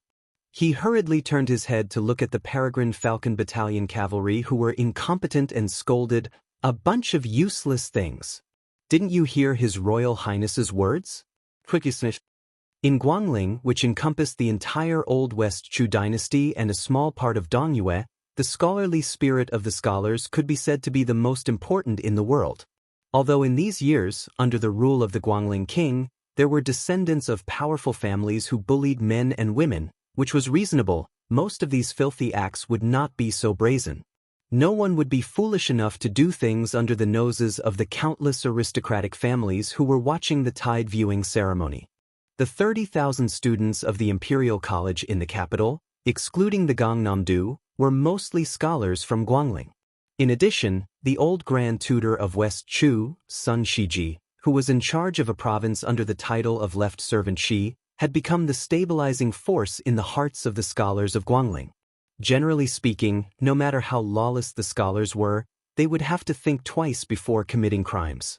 But in Guangling, there was only one exception, and that was the eldest son of the first wife of Zhao Yi, Zhao Yuang. He was a classic example of a tiger father, a dog son. He did not inherit the shrewdness of his father, and only learned Zhao Yi's lustfulness and gluttony. He bullied and humiliated women, and in terms of numbers, he could be said to have surpassed his father. Last year, he had his eyes on the daughter-in-law of a Linqing county chief and chased her through 2 counties. In the end, he broke into the manor with a gang of vicious servants and stripped the young lady of her clothes. The matter was brought to the Guangling king's side. In the end, the dignified 4th-rank county chief with an embroidered sparrow on his chest was killed on the spot by Zhao Yi with a jade rui. Immediately after, an official who had gone to the capital to file a complaint was intercepted and killed on the way out. How could the domineering father and son of Zhao Yi and Zhao Yuang not be chilling to the bone? Su Fengnian smiled and asked, "Zhao Yuang, you want to steal my women?" His Royal Highness, Zhao Yuang, made a sound of surprise and seemed to find it interesting. His fat body leaned forward slightly as he finally noticed this outsider.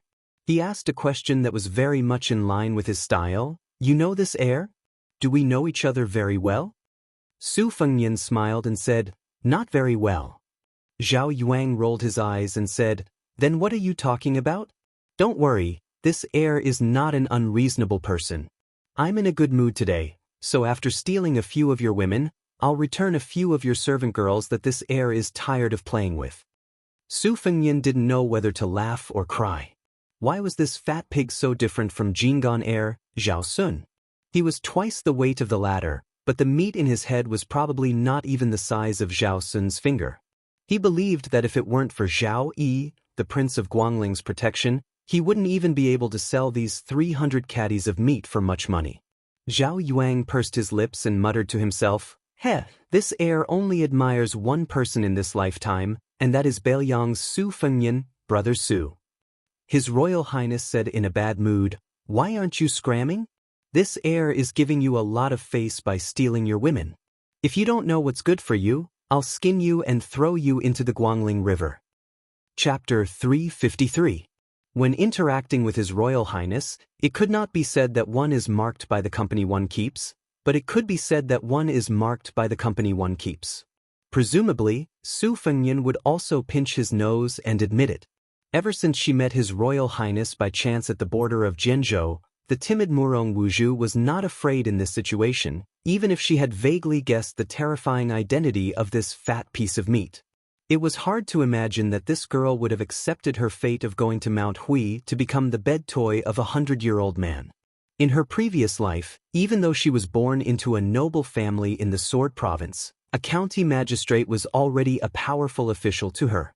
In just a few days, she had climbed Mount Insignia and paid a visit to the martial emperor city. It was as if she had lived enough for her entire life. When Su Fengnian brazenly pressed down the horse's head and saved the child, Murong Wuzhu felt that out of the millions of people in the world, meeting him alone was enough. However, she could not help but feel sad. She was not as intelligent as her younger brother, the Emperor of Tong. She was not as beautiful as Pei Nanwei.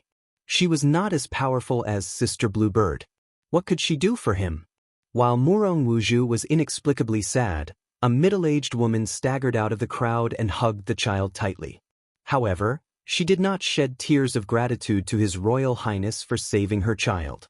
Instead, she knelt down with a plop and kowtowed to Zhao Yu, who was sitting on a Fergana horse in the distance. She cried that she did not know this group of people and that the child had disturbed the important military affairs of the soldiers. This commoner begged His Royal Highness for forgiveness. She kowtowed non-stop until her forehead was bruised.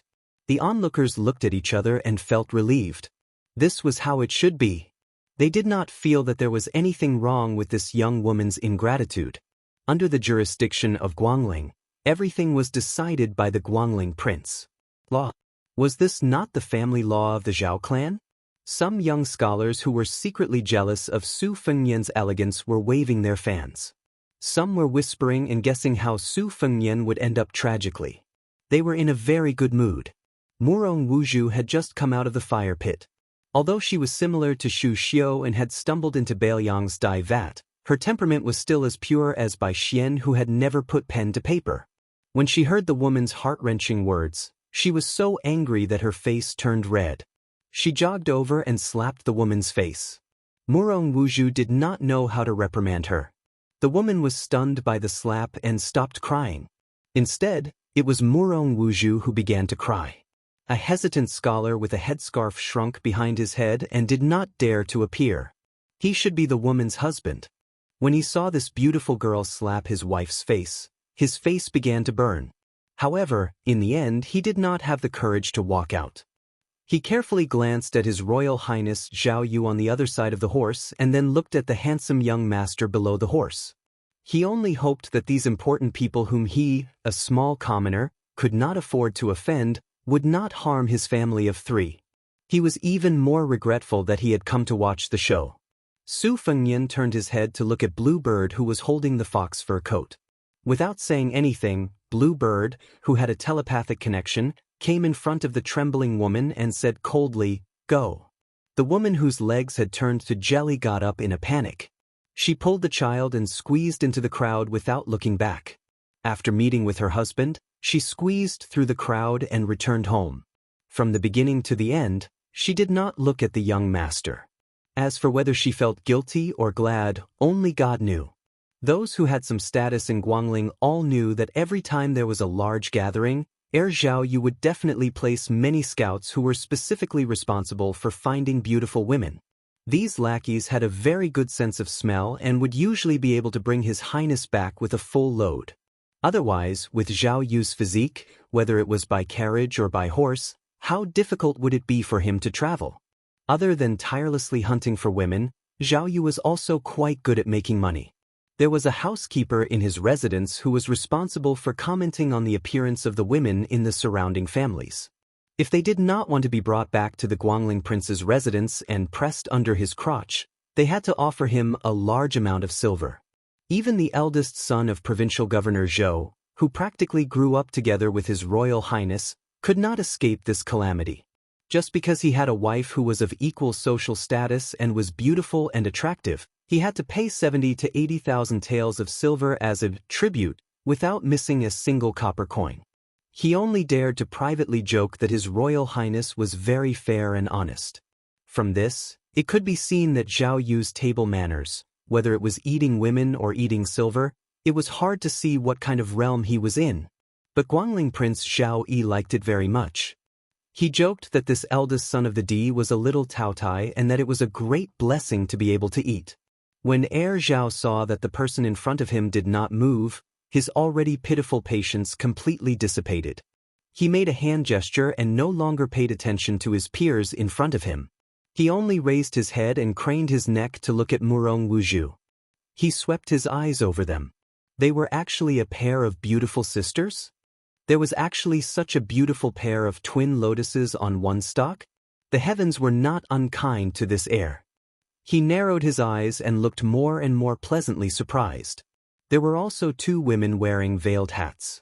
Although he could not see their faces clearly, just by looking at their figures, he could see that they were extremely enchanting. As for the delicate female servant in green, her temperament was also very good. What was going on today? Why was he so lucky?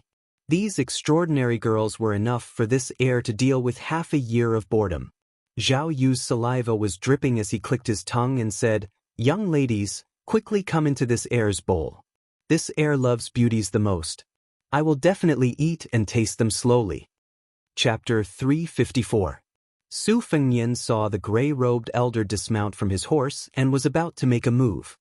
He finally opened his mouth and said, "Zhao Yuang, let me say this first. You can steal my women, but when the time comes, before the beauty has even entered your bowl, a few caddies of meat from your body have entered my bowl." For the first time, His Royal Highness looked seriously at this outsider. He was used to the cries and screams of kidnapped women and their families, so it was really boring. This made His Royal Highness feel a kind of loneliness of a master. Within Guangling, who was not scared out of their wits when they saw the formation behind him. Occasionally, there was a noble family that did not lack backbone, but after a futile resistance and a bloody suppression, they would talk nonsense like retribution. There really was no hero who could speak without their lips trembling in front of him. He remembered that a few years ago, there was a pair of immortal heroes who were said to have traveled to Guangling. At first, His Royal Highness did not bring many retainers and suffered a small loss. He immediately returned to his residence and brought a dozen or so guests and 300 cavalry to block the escape pair at the border. First, he had an erotic scene in front of the hero, then he had skinned her husband in front of the heroine. Finally, he had used a spear to pierce their bodies and skewered them together. With good intentions, he had let them die together. To this day, His Royal Highness still remembered the mournful eyes of the plump heroine and the hateful tears of the so-called hero. Zhao Yuang smacked his lips. It was really exciting. This was much more enjoyable than when he usually doted on the women of other families.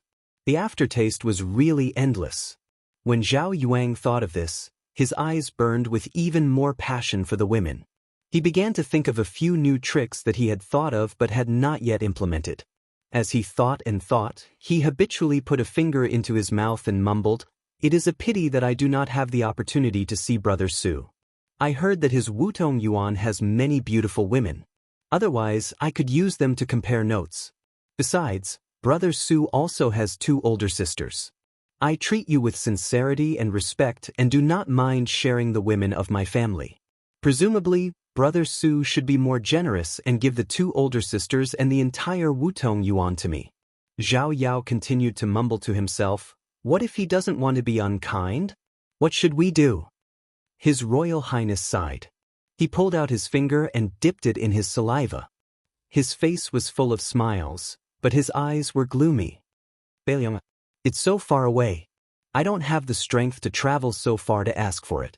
But once I reach Guangling, I won't tolerate your stinginess, Brother Su." When he came back to his senses, he saw that the gray-robed elder who had always been successful in his work was already walking towards that person. Zhao Yao cracked his neck and waited in anticipation. Zhao Yao saw that the young man's face was calm as he stretched out his hand towards him. He couldn't help but ask curiously, "What are you doing?" Su Fengnian did not say anything. Murong Wuzhu inadvertently caught a glimpse of Big Sister Bluebird's lips curling upwards.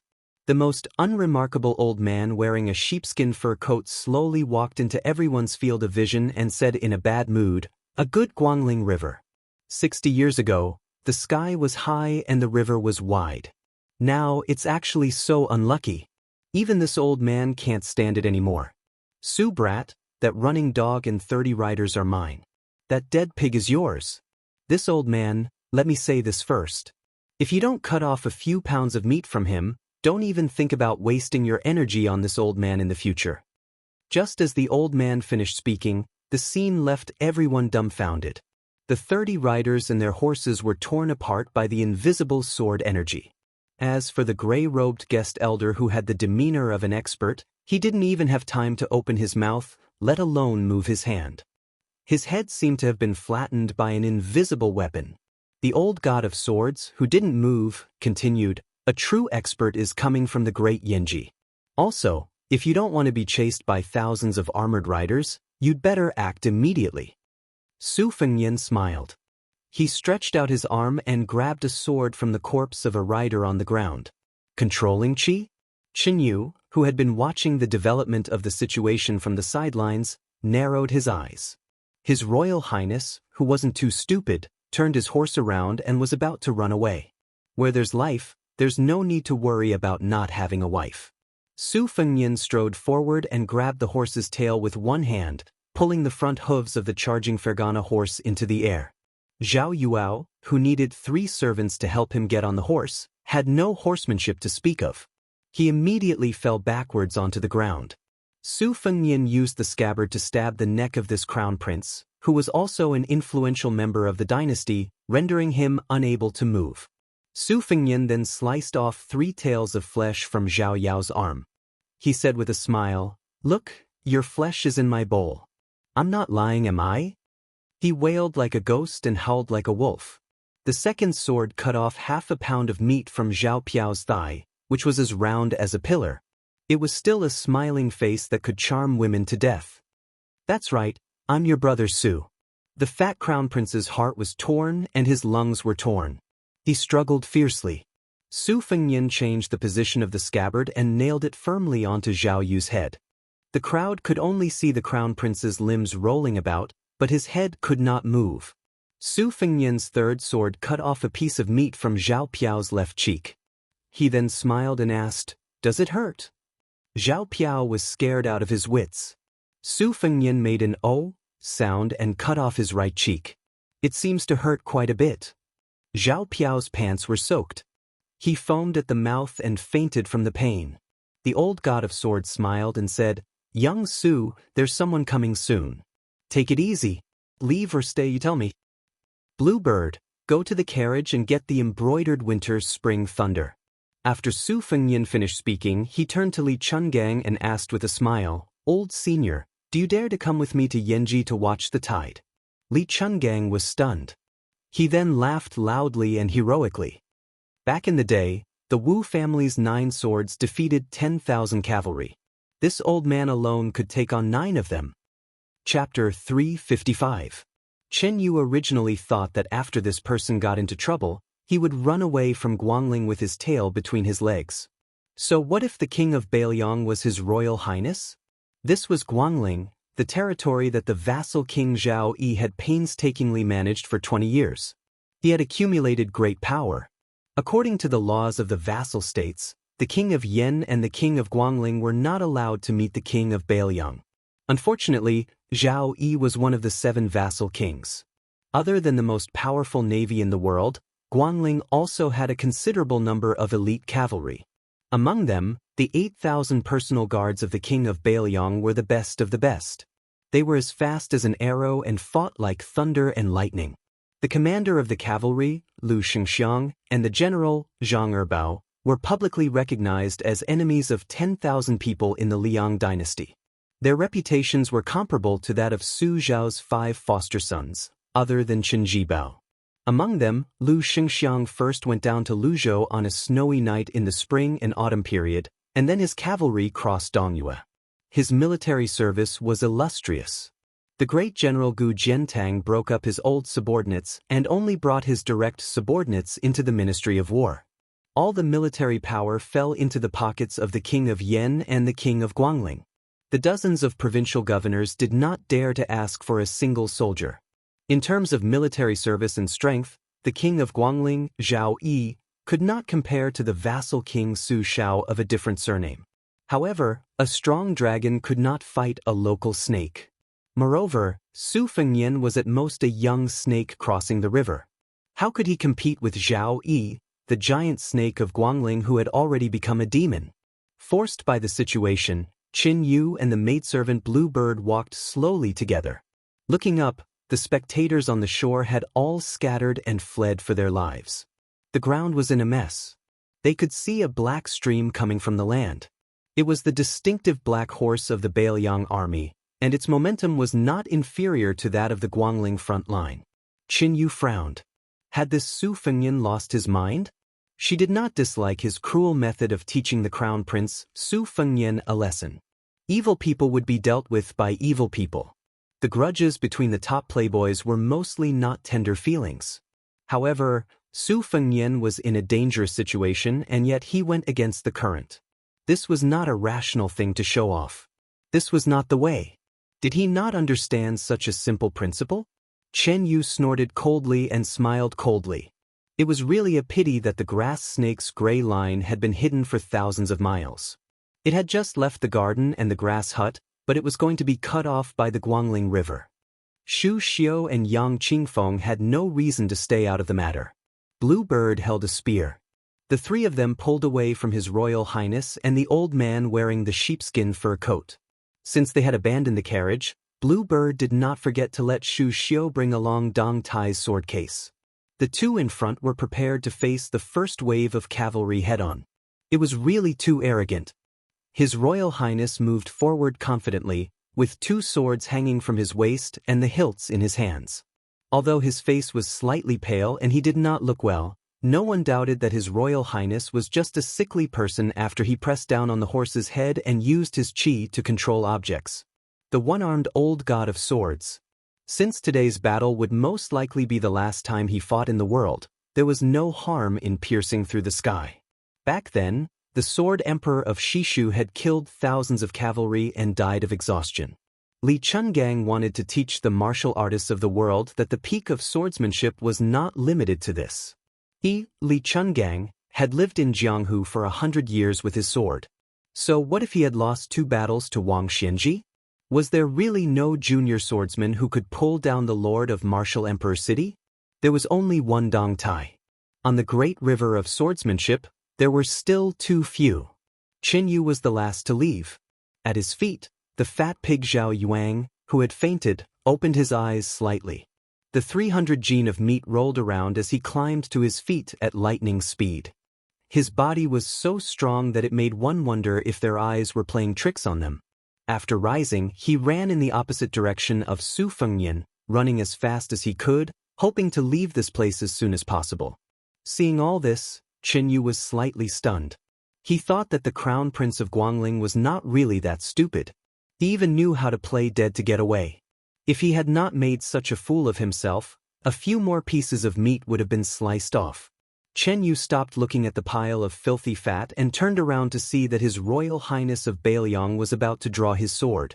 Qin Yu sighed in her heart. If she were in his shoes, she would have announced her family name loudly before the crowd dispersed and spread the name of Bailiang, His Royal Highness, all over Guangling. This was the only reason why Zhao Yi did not dare to attack her openly with nearly 1,000 cavalrymen. After all, killing Bailiang's son without permission was a crime that was destined to cause a stir in the imperial court.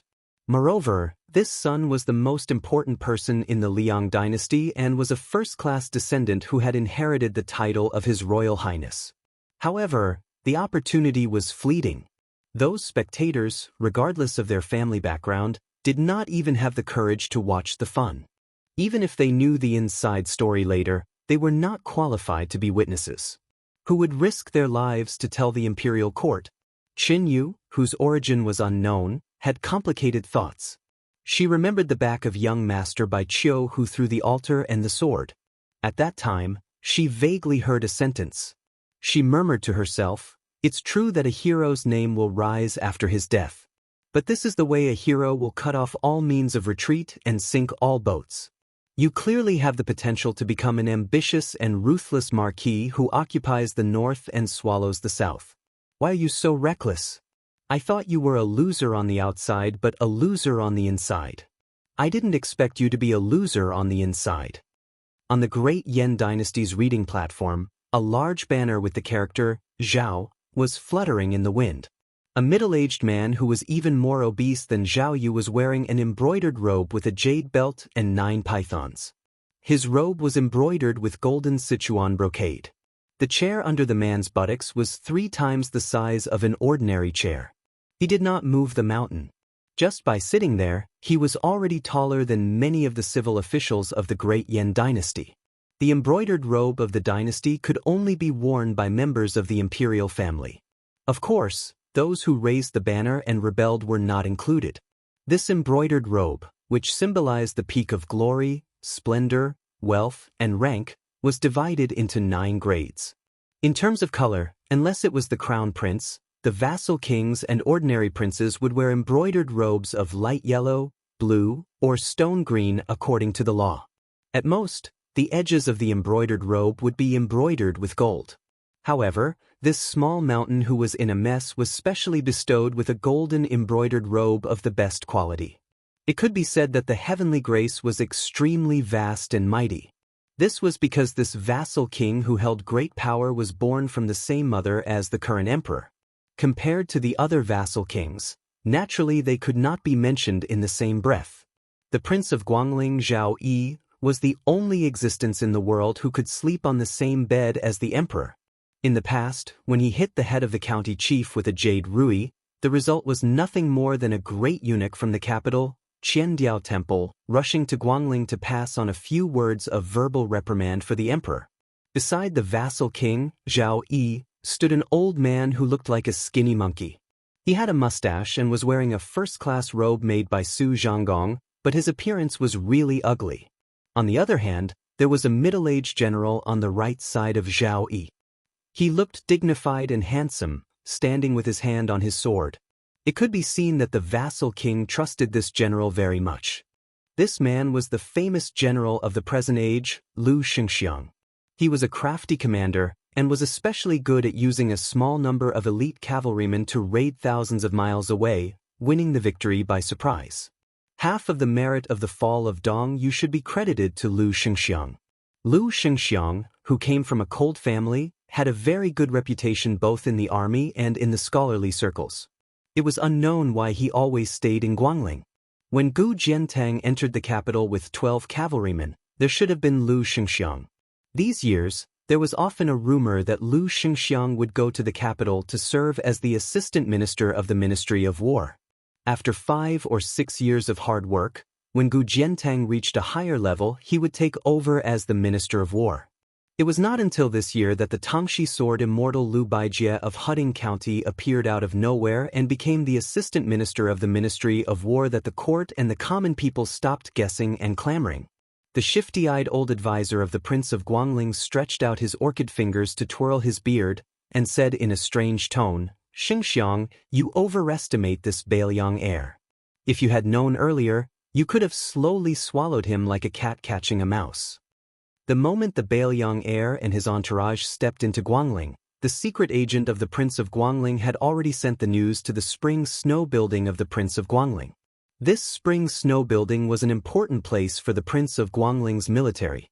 All matters, no matter big or small, within the jurisdiction of Guangling originated from this building. Therefore, the Guangling officialdom viewed this building as a big dragon gate.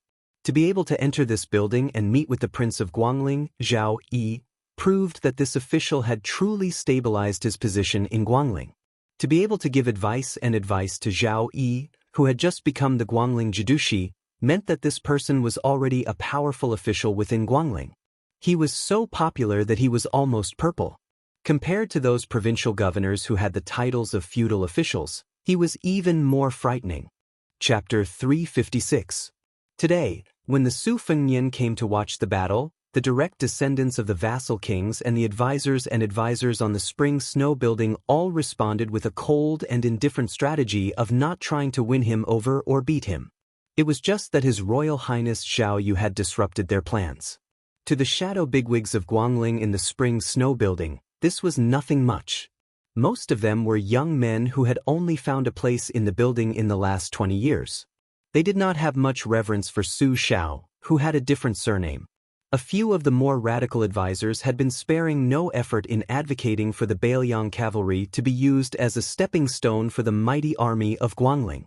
Therefore, when he heard that His Royal Highness had led 30 riders to pick a fight and was unexpectedly cut off by the Su Fengnian as a demonstration, even Lu Xingxiang was somewhat angry. He immediately proposed that before the heir of Bailiang had revealed his identity to protect himself, he should use more than 1,000 armored cavalry to charge forward with a thunderous attack. Even if the heir of Bailiang had the world-famous old sword god Li Chungang from the martial emperor city to protect him, and even if not a single one of the 1,000 Bailiang cavalry was left alive, he could still deploy another 3,000 armored cavalry to kill a young man who would one day inherit the title of the king of Bailiang, and at the same time kill a famous swordsman of Jianghu. Lu Xianxia believed that his master had the courage to risk 1,000 or 2,000 Bailiang cavalry. Others did not know the hidden intention of the emperor of the capital, but the famous general Lu Xianxia, who was well versed in military affairs and government affairs, had stood tall on the spring snow building for more than 20 years without falling. His position had always been one of the top 3. How could he not understand the bottom line? Perhaps because of today's turmoil, lame Su of Bailiang would fly into a rage. Once this happened, the capital would issue an edict, and it was even possible that the Prince of Guangling would be demoted by 1 rank. However, temporary gains and losses could not be disrupted. In the midst of the imperial court's intrigue or the war between the two countries, it could be ignored. Su Shao had spent most of his life in the military and had suffered countless injuries. Now that he was over 50 years old, how much longer could he live? So what if I give you, lame Su, 20 years? By that time, Bailiang will fall apart. His master won't even be 60 years old. More importantly, he will have a long line of descendants. Lu Xianxia dares to say that by that time, not only will Prince Guangling Zhao Yi regain his throne, His Royal Highness will also be able to obtain a dream of hereditary succession. Bailiang was powerful, like a giant python entrenched in the northern border. The only fatal weakness was that the king of Su only had 2 sons. The youngest, Su Longxiang, was an idiot. Once the eldest, Su Fengnian, died, Su Shao had the ability to topple the 8 kingdoms of spring and autumn, but did he have the ability to go against the heavens? Unless it was a saint of the 3 sects who was like an immortal on earth, 100 years of youth would be nothing more than a skeleton. This had been the case since ancient times. People kept saying, "Long live the Son of Heaven," but who could truly live forever? Lu Xianxia didn't quibble with the rat-bearded strategist and said calmly, "If that Su Fengnian wants to die, can you and I stop him?" The wretched-looking great advisor of the Wang mansion chuckled. His eyes were unusually sharp. You can't judge a book by its cover. When Lu Xianxia proposed to use 1,000 cavalry to kill Su Fengnian, he was not sure if Zhao Yi had the patience to wait for 20 years. But in fact, this great vassal king not only asked Zhang Erbao to lead the army, but also asked someone to bring the tiger talisman to Shanwei's camp, and ordered the rest of the Bailiang army to move out in full force. Such decisiveness and ruthlessness had moved even Lu Xianxia, who had killed countless people. After killing the only son of Bailiang, it meant that Guangling and the Bailiang cavalry would become mortal enemies. If Guangling army and Bailiang cavalry were to fight on the battlefield, both Guangling and Guangling would lose. Zhao Yi only had 2 big backers, his elder brother who shared the same father and mother in the capital city, and the thousands of miles of rivers and mountains of Liang dynasty between Bailiang and Guangling. With just a few words, a few people had decided the direction of the dynasty for the next 20 years. Lu Xianxia listened to the sound of rolling tides. His mind was not as calm as his face and tone. This was power and influence. Women were as beautiful as a painting, polished with their bare hands, and added fragrance to their sleeves. How could they be compared to being the leader of a beautiful country? Prince Zhao Yi of Guangling rested his elbow on the arm of the chair, holding his chin and face. He could not imagine that the skin of a man who weighed nearly 400 pounds was as white as snow. He said with a smile, "Traveling with those few women in Jianghu is like a 3-year-old child holding gold in the market. How could they not attract the attention of bees and butterflies? Piao has always had a good taste. Don't blame her for the loss this time. This king has underestimated the courage and insight of the children of Su family. Indeed, to be able to kill scholars in Gangnam-do, quarrel with Dragon Tiger Mountain in Mount Hui, and climb to the top of the city wall in Martial Emperor City, even if he is just an embroidered pillow, he should be the craftsmanship of our Guangling craftsmen, right?" Lu Xianxia did not agree. He just looked at the light cavalry of Bailiang charging like a torrent. Those weak visitors from Bailiang were really like mantises trying to stop a chariot. Those northern barbarians were really spoiled by lame Su. The old advisor with a beard said with a cunning smile, "That little bastard is stupid and bold. With the king's strategy, he will never be able to escape from the palm of your hand. Perhaps that little bastard will never believe that the king will not even give face to Su Shao. But I wonder how many times can Li Chungang, who has returned to Jianghu, withstand the charge of 1,000 cavalry?" Lu Xianxia shook his head and said with a heavy voice, "It is said that Li Chungang has become a land immortal in Mount Hui and is sitting firmly in the realm of sword immortal. In the past, the imperial uncle of West Shu had killed more than 1,000 Bailiang cavalry with a sword. It is not a rumor spread by the people of Jianghu. I think this old sword immortal Li will be a tough nut to crack." Prince Guangling Zhao Yi smiled and said, "This king has spent a lot of money on 1,000 Bailiang cavalry. It is a pity that it is gone just like that. However, Guangling has been peaceful and boring these past few years. To be able to use 1,000 or a few thousand lives in exchange for some entertainment, it is not a total loss. Xianxia, Zhupe, this is a good show. Watch carefully. Don't squander this king's money." Lu Xianxia was expressionless. The advisor called Zhupe said with a smile, "I don't have much dealings with the people of Jianghu. Today, I must open my eyes and take a good look at the so-called sword immortal and see if he can turn the tide." Zhao Yi snapped his fingers and said self-deprecatingly, "This king does not dare to be careless about the sword immortal's flying sword taking the head. If I am not careful, Li Chungang will take my head in desperation. It will be a big joke." After the snap, an old swordsman with a withered face but a soaring sword aura slowly ascended the stage. His hands were placed on the hilt of his sword. He faced the cavalry and Li Chungang and closed his eyes in concentration. The old man was Chai Qingshan, the last surviving master of the Dongyue sword pool. His swordsmanship was the best in the southeast of the empire. He had blocked countless assassination attempts for Guangling Prince Zhao Yi. The current master of the Dongyue sword pool had no choice but to expel him for the sake of the pool's reputation. The advisor smiled and said, "Chai Qingshan, you are also a grand master of the sword.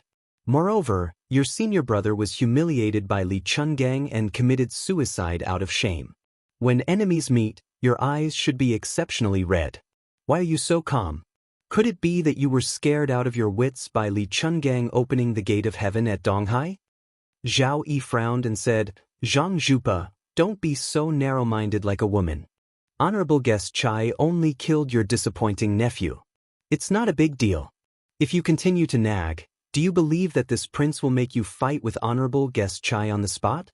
Zhang Zhupe rolled his eyes and gave himself 2 tight slaps on the face.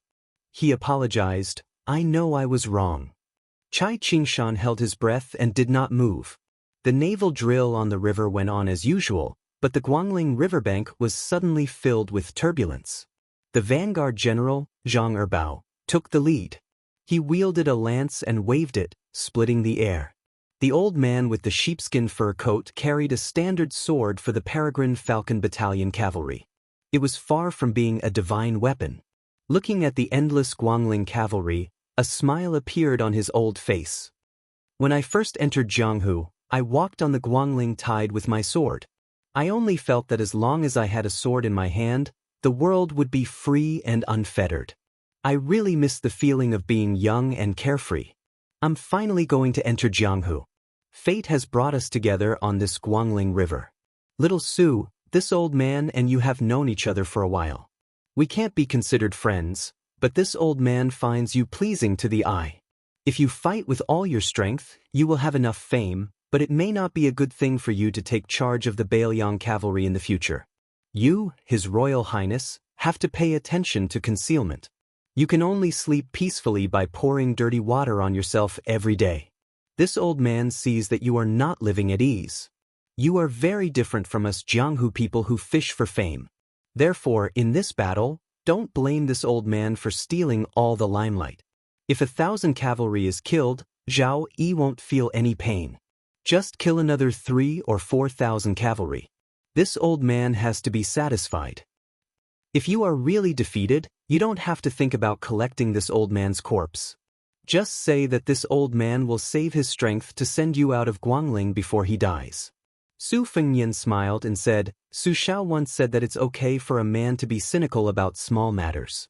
But when it comes to life and death, one must still do something.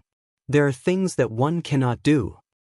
Old senior, if you trust me, just charge forward and leave your back to Su Fengnian. Let's kill our way to Yanji. The old god of swords Li Chungang stopped and scolded jokingly, You know that this old man won't be defeated, so you say such bold words? Su Fengnian said with a wronged face, Old senior, your words are more hurtful than the two-sleeved green snake. The old man laughed heartily. With a tap of his toes, his body shot forward. He said heroically, Dong Tai, killing with a sword, do you really think that you are stronger than this old man? According to the records of later generations, on the 8th month and the 10th month, on the tide viewing day, Li Chungang killed more than 2,600 enemies with one sword. There was no longer the old god of swords and the new god of swords in Jianghu. Blood flowed like a river, but the waves could not wash it away. As they neared Yanji with the crown prince of Bailiang, Su Fengnian smiled and asked Guangling Prince Zhao Yi, If I die, Su Xiao will hang Bailiang swords all over Guangling. Do you believe me? Chapter 357. All good things must come to an end. When the carriage arrived at the barren border between the two prefectures, Green Bird stopped the carriage when she heard the slight movement in the carriage. His Highness bent down and lifted the curtain. After getting off the carriage, he looked at the scenery of northern Liang, which was far less beautiful than the south. He was lost in thought. After the frost, the trees withered, the leaves fell, and the insects hid in their holes. Even if there was a gentle breeze outside, it would still carry a chill that could not be hidden by clothes. Li Dong was coming in the blink of an eye. When Su Fengnian left, it was already winter when he returned to Liangzhou. During his 3 years of travel, he was only at the bottom of Jianghu. Other than bitterness, there was only bitterness. This trip seemed to be showing off, but the people he came into contact with were either rich or noble, or the most outstanding grandmasters or freaks in Jianghu. That's right, he was just a small fry who only dared to play in the shallow waters of Jianghu. How could he have the nerve to greet the crown prince of Bailiang who had revealed his identity? Wasn't this just asking for a slap? Su Fengnian turned his head to look at the Murong siblings, Princess Jing, and Pei Nanwei, who had gotten off the carriage at the same time. Of course, there was also the sword god who had not gotten off the carriage. In the Battle of Guangling River, in the short 2-li journey, Li Chuangong's sword had killed 2,600 cavalrymen. Layer upon layer, there were very few complete corpses. His Royal Highness's robe was soaked with blood. Other than the general who had luckily survived, the rest of the Guangling soldiers had all died. Perhaps Prince Zhao Yi of Guangling was intimidated by Li Chuangong's words. Let this old man kill 2,000 steel cavalry to satisfy his craving, and before he dies, he will drag a king of Guangling down with him. Even if he dies, he will have no regrets. Or perhaps his plan was disrupted by Li Chuangong's threat. In any case, no matter how the small mountain of white flesh thought about it, in the end, he did not stop Su Fengnian from leaving. On the 10th day of the 8th month, although Su Fengnian had not killed anyone with his own hands, this was the first time he felt fear. Because every time Li Chungang, who was known for his peerless swordsmanship, killed someone, the chances of him losing his life would increase. If he were to stay in the Guangling River and feed the fishes, he would eventually run out of manpower. One should know that there were more than 6,000 leader army soldiers gathered near Great Yanji. They were so densely packed that it was as if they had broken into an ant's nest. Not to mention, there were also countless warships and warships of the Guangling Navy eyeing them covetously. If Zhao Yi really made up his mind to kill all of them, even if Li Chungang could bring him out alive, he would not be able to take care of Bluebird and the others. After returning to the carriage, Su Fengnian lowered his head and looked at his hands. They were trembling and could not be stopped no matter how hard he tried. There was a hint of restlessness and abnormal excitement in his heart. He had seen with his own eyes that wherever Li Chuangong's sword energy passed, a large area of flesh and blood would be badly mutilated. He asked himself, when in his life would he have the ability to fight against thousands of soldiers and horses as a mere warrior? After leaving Guangling, Li Chuangong's face immediately turned yellow, like a lamp that had run out of oil. How could Su Fengnian not know that the old god of swords had regarded the battle at the riverbank as the final battle of his life before he struck? Only the sages of the three sects could borrow the profound principles of the heaven and earth to defeat 1,000 caddies with little effort. For warriors who were not from the three sects, even if they were as strong as Li Chungang, they would have to exhaust a great amount of qi with each strike. Especially under the situation where the cavalry kept charging like a flood, they did not give the old man a chance to take a breather. This was the root of the problem. The 9 swords of the Wu family's sword tomb had killed tens of thousands of cavalry. Those were the 9 great swordsmen of the Wu family at their peak, and the 9 of them could rely on each other. However, Li Chungang had to face thousands of cavalry alone. The Ling Beikue army was undoubtedly the most elite force in the southeast of the empire.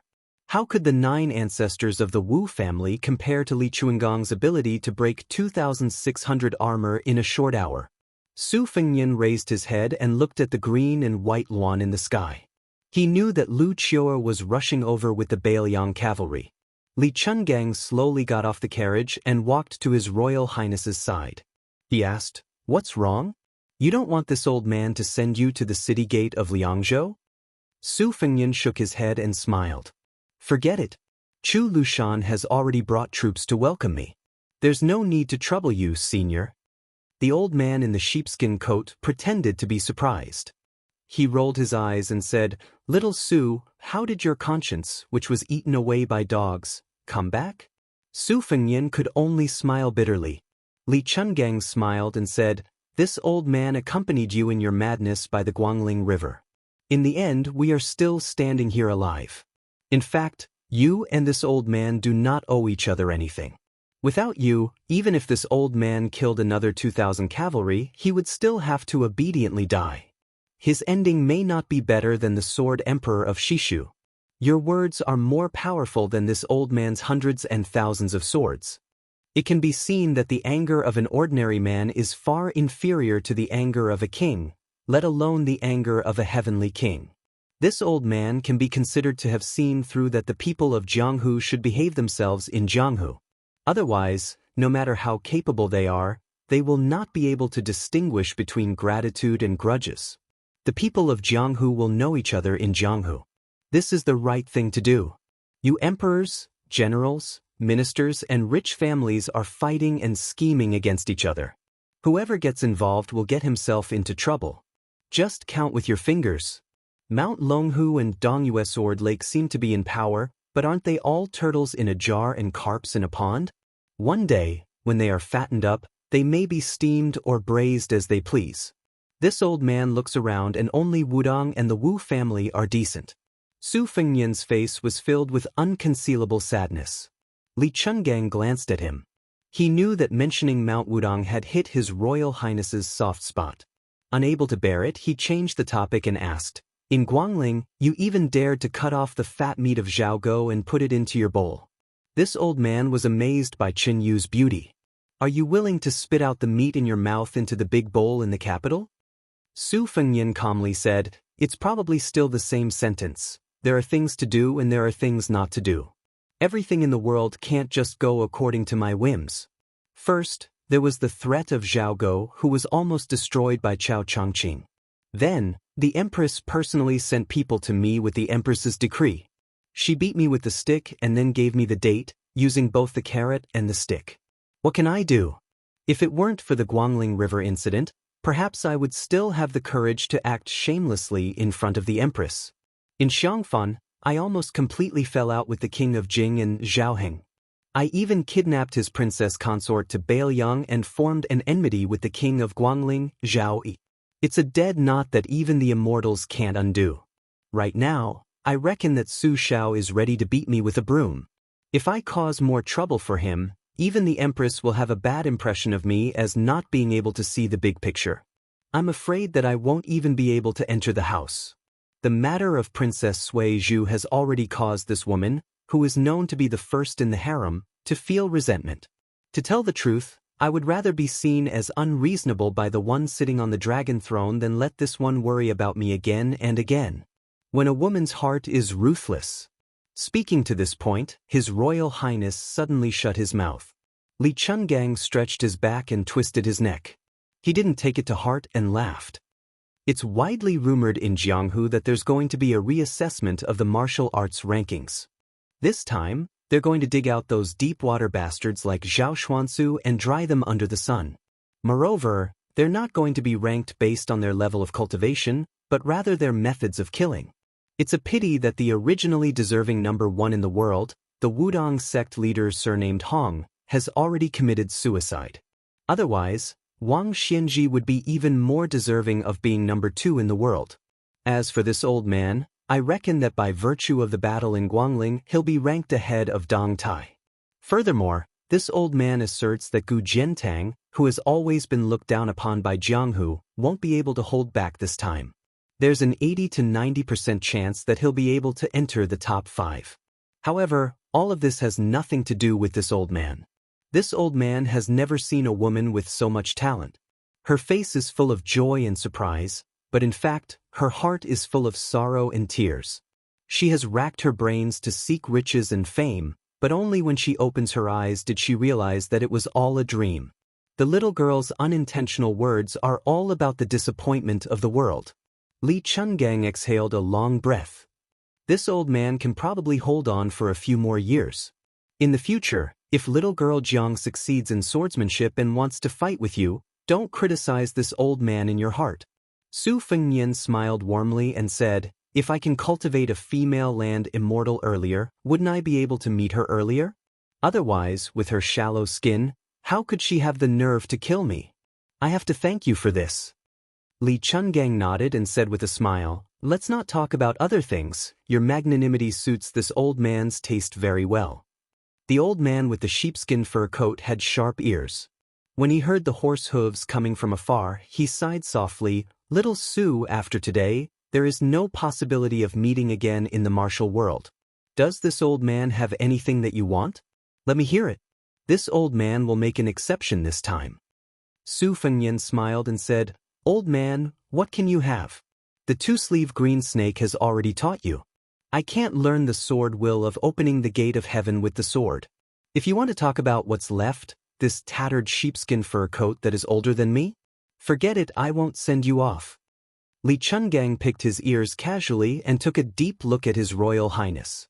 He smiled and said, that's the best. This old man can't stand those sentimental sentiments. The old man walked slowly on the official road with his hands behind his back. After 100 steps, he seemed to know that His Royal Highness was watching him. He didn't turn around and waved his hand. Su Fengnian stretched out his hand to block the setting sun and pursed his lips tightly. Wooden horse ox. Fengdu green robe. Sword deity. A sword came from the great snow plateau. Martial Emperor City opened the gate of heaven with the sword. Guangling River had killed 2,600 cavalry. And the one-armed old man wearing the sheepskin fur coat. They were already a ray of afterglow in the martial world. Su Fengnian murmured, one person can make the entire martial world feel old. This is really a domineering skill. Old man, I can't reward you. Chapter 358. Under the iron hooves of the Su family, how could the 8 kingdoms remain unscathed? Those who had not experienced the smoke and fire of war might not necessarily take this old saying seriously. Bailiang's 300,000 iron cavalry were elite and powerful. They could hear their voices before they even saw their faces. The sound of their horses thundering on the official road was so orderly that it made people's hearts tremble. Soon after, they could see a flag with the word, Su, gradually rising from the ground at the end of the road. It was a simple word, Su, written with strong strokes and silver hooks. It was rumored that it was written by a woman. When Princess Jing'an finally saw the 2 black-armored cavalry at the front, Pei Nanwei was so nervous that her breathing subconsciously slowed down. In Xiangfan City, King of Jing and Zhao Heng had a group of elite cavalry guards. In the central region of the empire, it could be said that they could sweep through any army. When Pei Nanwei saw the thousands of cavalry charge at Guangling River, she had thought that the bravery of the world's cavalry had reached the peak. At this time, Pei Nanwei knew that there was always a higher mountain. The Phoenix Battalion, armed with sabers and crossbows, belonged to Bailiang's light cavalry. The The cavalry in front of her was the Bailiang army's true iron cavalry. Their equipment was the best in the empire. The cavalry's fighting ability was second to none. As the warhorses stamped their hooves, the rider on the back of the horse rose and fell. The angle of the long spear in his hand did not change in the slightest. They were 50 paces away from His Royal Highness cavalry. Almost at the same time, the horses stopped and the riders fell silent. There was no noise at all. The two riders shuttled forward. One of the generals was extremely handsome. He rode a white horse and held a silver spear. The other general reminded Pei Nanwei of Guangling's father and son, Zhao Yi and Zhao Yi. His movement of dismounting was not beautiful at all. It could be said that he rolled off the horse and rushed ahead of the general on the white horse. He staggered and ran with a crying voice. One on the left and one on the right. The dust created by his feet did not seem to be inferior to that of a warhorse. Pei Nanwei and the Murong siblings instantly turned pale. There were few women in the world who did not hate and fear the fat man in front of them. It was said that their faces would change at the mention of him. Even Pei Nanwei was not an exception. If she was in Xiangfan City's Jing and Palace, she would naturally be calm. However, in Bailiang, the lonely Pei Nanwei really did not have such confidence and toughness. However, the fat man who should have gone to hell to be cut into pieces and thrown into a frying pan made Pei Nanwei deeply understand what shameless flattery was. When he was still 5 or 6 steps away from His Royal Highness, his whole body suddenly fell to the ground and hugged Su Fengnian's thigh. His face was covered in tears and snot. "Your Highness is finally back. Lu Qiu deserves to die for not being able to accompany Your Highness by the Guangling River. If something happens to Your Highness, how can Lu Qiu live?" After Lu Qiu heard this, he immediately went to the general and begged for a tiger tally. He wished he could personally lead 20,000 cavalry from Liangzhou to Guangling and cut off the balls of that father and son and fry them with oil. At that time, there will be countless concubines in the Guangling Palace. Your Highness will first pick the good ones to warm your bed and leave the bad ones to Lu Qiu. Pei Nanwei was still fine. She could still pretend to be calm. Murong Wuzhu was so scared that her face was pale. She trembled and hid behind Murong Tonghuang. She stuck out her head, afraid that the fiendish man would sit on the ground and cry, and the next moment he would stand up and pounce on her with a ferocious smile. She was different from Princess Jing. Princess Pei was the princess consort of a king with real power in the dynasty. Although she was also afraid of Chu Lushan's bad reputation, she paid more attention to the real combat strength of the Bailiang cavalry and the story behind Chu Lushan. Murong Wuzhu didn't think too much about Chu Lushan's official position and his military exploits in the spring and autumn period. Right now, she wished that all the fatties in the world were lighter. Su Fengnian rubbed Chu Lushan's cheek and said helplessly, all right, we're all on the same side. Who are you pretending to be a grandson for? I'm warning you, this Shitsi doesn't have a good impression of men who weigh more than 300 caddies. Why don't you try to be lovey-dovey again?" Chu Lushan, who was often forgotten as the general of Qianwuox, struggled to get up with hidden bitterness. His Royal Highness had a smile on his face and helped him up. Fatty Chu was still muttering to himself. Su Fengnian turned his head and saw the unexpected white bear Yuan Zuozong. He said softly, "Thank you for your hard work, second brother Yuan." Yuan Zuozong, who liked to use the enemy's head as a wine bowl, squinted his eyes and shook his head. "This is my duty. Your Highness doesn't need to worry." After a pause, he seemed to feel that his words were a bit stiff. Yuan Zuozong, who was always serious, smiled and joked. "Your Highness called me second brother Yuan." Yuan Zuozong walked a few hundred li comfortably. Su Fengnian let Xu Xiu give up the horse so that he could ride side by side with Chu Lushan on the official road. Aunt Xu, whose fate was much better than Lu Qiantang, had to act as a coachman. Since she left Guangling, she had not had a good night's sleep. Only now did she feel at ease. In Bailiang, even a dragon had to lower its head. For Bailiang, there was no such thing as a dragon crossing the river. Here, there was only a worm crossing the river. On the way back, she received a secret message from His Royal Highness. The woman Zhao Sun kept as a mistress in Xiangfan City had died suddenly. Did this mean that she could replace her? His Royal Highness did not say anything, so she did not dare to guess. 2 dusty carriages followed closely behind.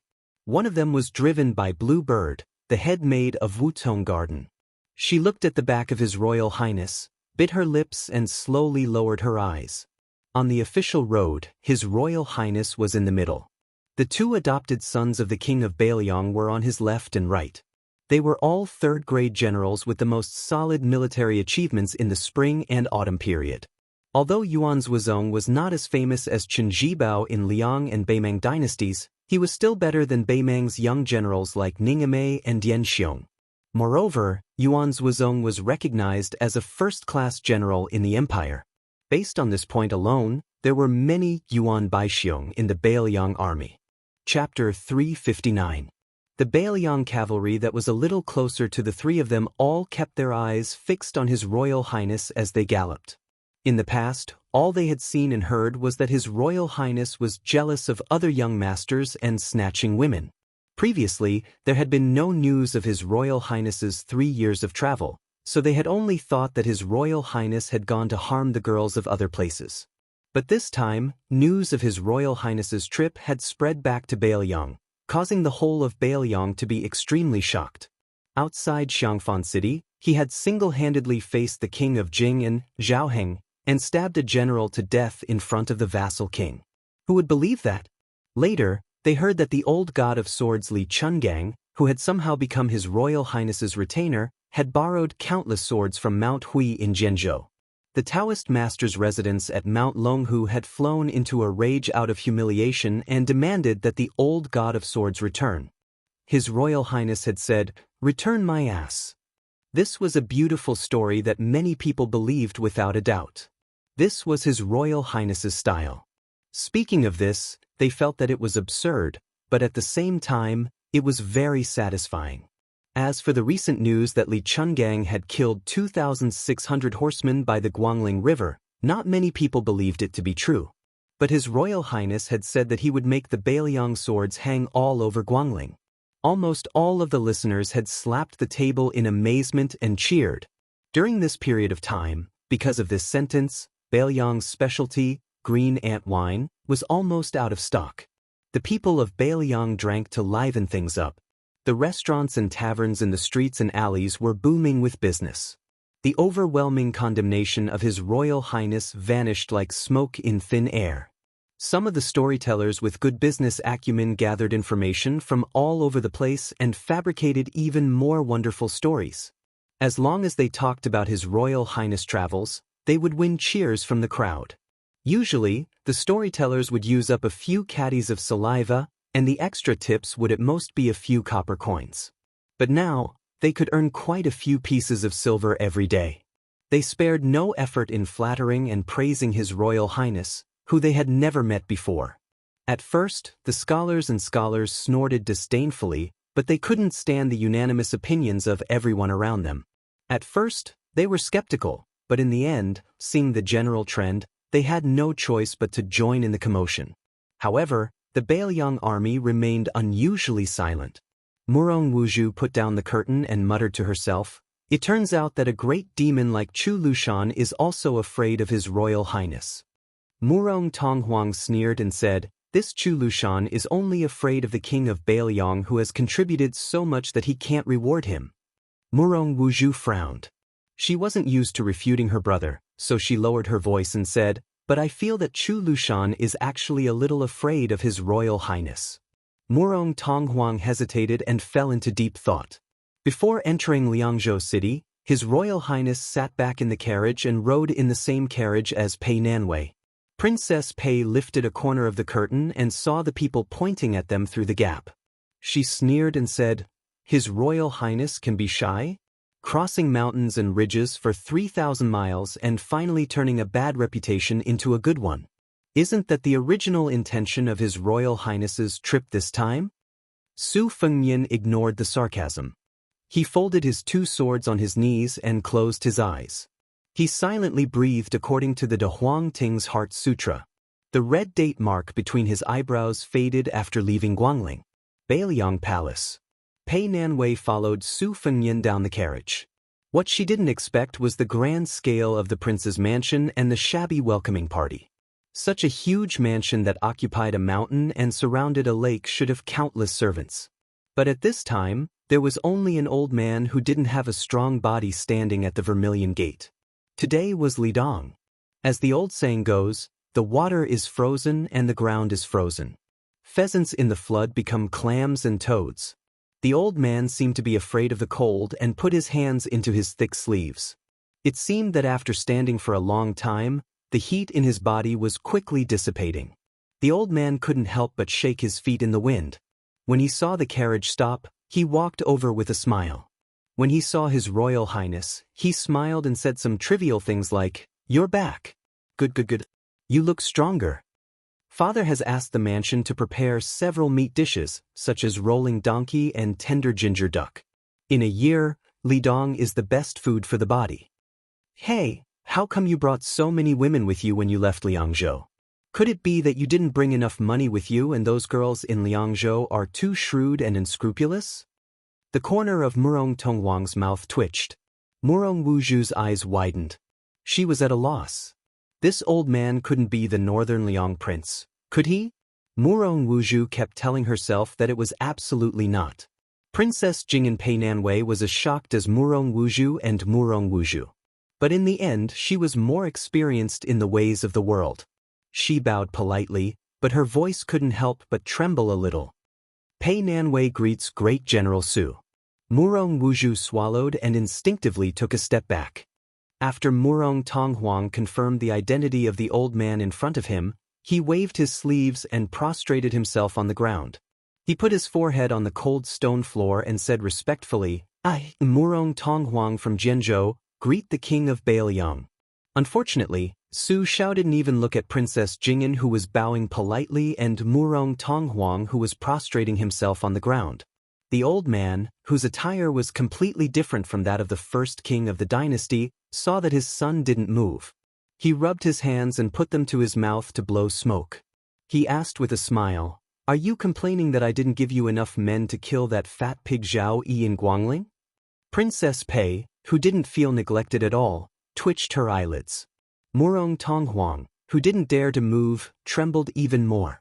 Su Fengnian pursed his lips, which always gave people the impression of being harsh, and said calmly, "I thought you would scold me. Even if you didn't scold me, at least you wouldn't give me a good face." Su Shao looked at his eldest son with a smile. He waved his sleeves gently and patted His Royal Highness on the shoulder. They walked to the side door together and said softly, "No one knows a son better than a father. How could I not know that you're forcing yourself to be the king of Bailiang?" Su Fengnian was silent. After entering the mansion, Su Fengnian caught a glimpse of a big celadone plate in the hands of the chief steward. There was a small porcelain bowl in it, and there was a lump of meat that didn't look fresh. In the eyes of Princess Jing'an and Pei Nanwei, the old man was more like a rich man than a butcher. He pursed his lips and said with a smile, "It was cut off from Zhao Yi's body and sent here as fast as possible." Su Fengnian was stunned. Su Shao said slowly, "After you left Guangling, I sent someone to reason with him. He probably felt that he was in the wrong, so he cut off this piece of meat himself." Pei Nanwei had an impulse to turn around and run away. This time, Su Shao didn't smile mischievously with His Royal Highness, who he doted on the most. He only said softly, "I'm old after all. In the future, you'll have to reason with others." Chapter 360. What does it mean to have a big family? When the Murong siblings walked into Bailiang Palace, they knew what it meant to be in deep water. When they saw the tide-listening lake and the martial pavilion by the lakeside, they gasped. Fortunately, the banquet was small and was not much different from the ordinary well-off merchants. His Royal Highness sat beside Su Shao and wolfed down the food. Yuan Zhuozong and Chu Lushan were also qualified to sit. One raised his cup and drank slowly while the other carefully tore the tender ginger duck meat. Ever since Murong Wuzhu walked into the palace, she had been a little absent-minded. She ate absent-mindedly and didn't dare to sit close to the chair. At the dining table, Su Shao occasionally picked up some food for Su Fengnian with his chopsticks. During this time, he whispered, "If Jihu was here, it wouldn't be father's turn to pick up the food." His Highness the Crown Prince, who had been keeping his head down, only paused for a moment before continuing to eat heartily, his cheeks bulging. After the banquet was over, the steward naturally led Princess Fei and the other guests to their accommodations. After Su Fengnian went to the Wutong courtyard to take a bath and change his clothes, he stretched his body refreshingly. Led by Sweet Potato, the orioles and swallows overflowing with spiritual aura, they saw the Crown Prince holding a winter embroidery saber in his hand. It was rare that they did not chatter. Su Fengnian smiled warmly and touched their cheeks. Then, he walked out of the courtyard and came to the tide-listening pavilion. He pushed open the door and went up to the 3rd floor. He found White Fox Face, who was standing on the ladder looking for secret books. He said, "Hey." White Fox's face jumped down the long ladder. The two of them looked at each other without saying a word. The scene was neither warm nor affectionate, but it was good. Otherwise, Su Fengnian would have goosebumps all over his body if the two men looked at each other affectionately. Learning from Murong Tongwang's mistake, Su Fengnian felt a little strange when he looked at White Fox's face. White Fox's face looked away and looked for the secret manual to fill in the gaps. Su Fengnian saw that White Fox did not want to exchange pleasantries. He had to find a topic himself and said, "I saw Chinyu. She is very beautiful. Chenyu's parents are really prophetic. Her appearance can be said to be beautiful." White Fox asked faintly, "Have you taken back Baoyang Palace?" Su Fengnian said self-deprecatingly, "No, she was abducted by an urgent imperial edict from the capital. Otherwise, I would have let that woman know that there is always a mountain beyond a mountain, a sky beyond a sky." White Fox frowned and turned to stare at His Royal Highness, who did not know how to control his mouth. The corner of her mouth lifted. There was no charm at all, but a murderous intent that sent chills down one's spine. "Hey, you think you are invincible just because you absorbed 80% of the Great Yellow Courtyard? This time, you came to the arsenal and Xiudong. Are you hinting me to cut you? Tell me, how many cuts will you be satisfied?" Su Fengnian slowly put Xiudong behind him and smiled awkwardly. "I just want to kill the arrogance of that virtuous woman." White Fox looked at His Royal Highness, who was guilty, and asked, "Am I very close to you?" Su Fengnian seriously considered this question and then said with great sincerity, "You are not close to me, but I am very close to you. Is this okay?" White Fox turned around and smiled faintly. She said coldly, "You have a strong character. No wonder the whole Baoyang is sucking up to His Royal Highness." Su Fengnian became arrogant when he achieved success. He laughed and said, "You flatter me, you flatter me. But I have been holding it in for many years. I have to find an opportunity to anger those scholars who are famous for scolding me." White Fox shook her head helplessly. Su Fengnian asked curiously, "When are you going to the 4th floor?" Bai Hu looked around and said, "Only in a few days." Su Fengnian sighed and said, "I don't expect to catch up to you in this lifetime." White Fox did not make fun of His Royal Highness this time. She said calmly, "What's the point of a higher state? Other than Wang Xianji, who dares to say that they can beat Li Xiaoxin, who has been in the Vajra realm? Han Diaoxi in the Imperial Palace could kill the celestial phenomenon with the mysterious finger. Most of the people in the Confucian, Buddhist and Taoist sects have an exaggerated state. If you only talk about killing enemies, you have to lower your state at least. That's why Xianyuan Jingqing on the Great Snow Plateau could only perish together with the great celestial phenomenon Xianyuan Pan. Of course, the most powerful thing about Confucian monks and Taoist monks is their mouths. They can easily enforce justice on behalf of the heavens. It's understandable that they can't fight." Su Fengnian smiled bitterly and said, "Luckily you're not a woman. Otherwise, who would dare to marry you with such a poisonous tongue?" White Fox ignored Su Fengnian's jesting and stretched out her hand. Su Fengnian hesitated and said shamelessly, "Xiu Dong and I have been relying on each other for 2 years. I have to hold her every night when I sleep. We have a deep relationship. If you don't like Xiu Dong's tackiness, why not?" White Fox did not retract her hand. She just stared at him. Murderous aura, evil spirit, domineering. This was the F** king expert who was going to fight for the top spot in Jianghu in the future. It was no wonder that old god of swords Li saw him as the future master of martial arts. At such a young age, he could already regard the land immortals as his own. Su Fengnian admitted that he was 18 streets behind old god of swords Li. During this period, he was separated by countless bun shops, pawn shops, restaurants, and brothels. His Royal Highness, who had just been praised for his backbone, hurriedly threw Xiu Dong over and turned to climb up the stairs. White Fox took Xiu Dong's knife and tilted her head. She smiled and said nothing. Su Fengnian went to the top of the pavilion and sat upright. Li Yishan, who was so sick that he looked even more haggard than before, was writing with a stiff brush. An hour later he raised his head and said slowly, "The secret manuals of the Xinyuan family have been sorted out. The Nangong servants downstairs have used a lot of energy." While they were talking, Su Xiao came upstairs with 2 pots of wine. He sat down cross-legged and separated the 3 stacked bowls. The aroma of wine filled the air. Li Yishan did not speak as long as he had wine to drink. After drinking half a pot of green ant, which was affordable to the common people, Li Yishan was slightly tipsy. He waved his hand and asked them to leave. The father and son looked at each other and smiled. They stood up and left the roof. Li Yishan poured himself a small bowl of wine. He murmured, "Jiangshen," and drank it in 1 gulp. Then he drank, "Beauty." He drank another small bowl with "Beauty." Then he drank, "Loyalty," "Monarch and Minister," "Spring and Autumn," "Jianghu," and "Jianghu" with the green ant. Finally he passed out on the table drunk. Su Fengnian and Su Xiao came to the peak of Mount Qingliang. The father and son had a secret talk. Outsiders did not know anything about it. The next morning, Su Fengnian went to Mount Wu. He sat in a daze near the Turtle Camel Tablet on Little Lotus Peak. He raised his head and looked at the sky for a long time. Finally he covered his face with both hands. A few riders stealthily returned to the city. His Highness the Crown Prince went to take a look at the shop that sold spiced beef.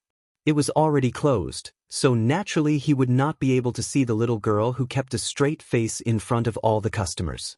On the 28th day of the lunar calendar, Su Fengnian replaced Su Xiao and went to Ksitigarbha Bodhisattva's dojo alone to ring 108 bells. At dusk of the Lantern Festival, every house was decorated with big red lanterns. His Royal Highness went out to relax with a few women of high status. Unexpectedly, White Fox accompanied them. They did not go to the downtown area. Instead, they chose a secluded restaurant. They went to the 2nd floor and ordered some exquisite pastries. They also asked the waiter to warm a pot of yellow wine. On the 1st floor, there was a pair of grandfather and granddaughter who made a living as storytellers. The blind old man was telling stories with a bamboo clapboard. The skinny little girl was sitting on a small stool and playing the pipa. The poor quality of the pipa and her poor playing skills were far from being heavenly. Not long after the blind artist sat down, His Royal Highness began to drink. He just finished a small song to warm up the atmosphere. He talked about how the king of Bailiang played the drum in white. Because the restaurant was located in a secluded area, most of the people in the city were preparing to visit the Lantern Festival. There were only a few diners on the 1st floor and the business on the 2nd floor was even worse. Su Fengnian and White Fox were drinking face to face. After thinking for a while, he waved his hand and asked the waiter to send a bowl of warm yellow wine to the grandfather and granddaughter downstairs. The wine was sent to the 1st floor. The blind old man said something to his granddaughter. The little girl stood up with her pipa and bowed to the 2nd floor. The blind old storyteller borrowed a stool from the restaurant and put the bowl of wine beside him. He raised his hand and drank a mouthful of wine excitedly. He said that it was the sound of Bailiang's horse hooves. He said that it was the sound of the spring and autumn war.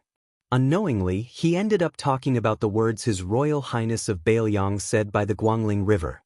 His Royal Highness listened to the storyteller quietly drinking wine and talking with his eyes closed.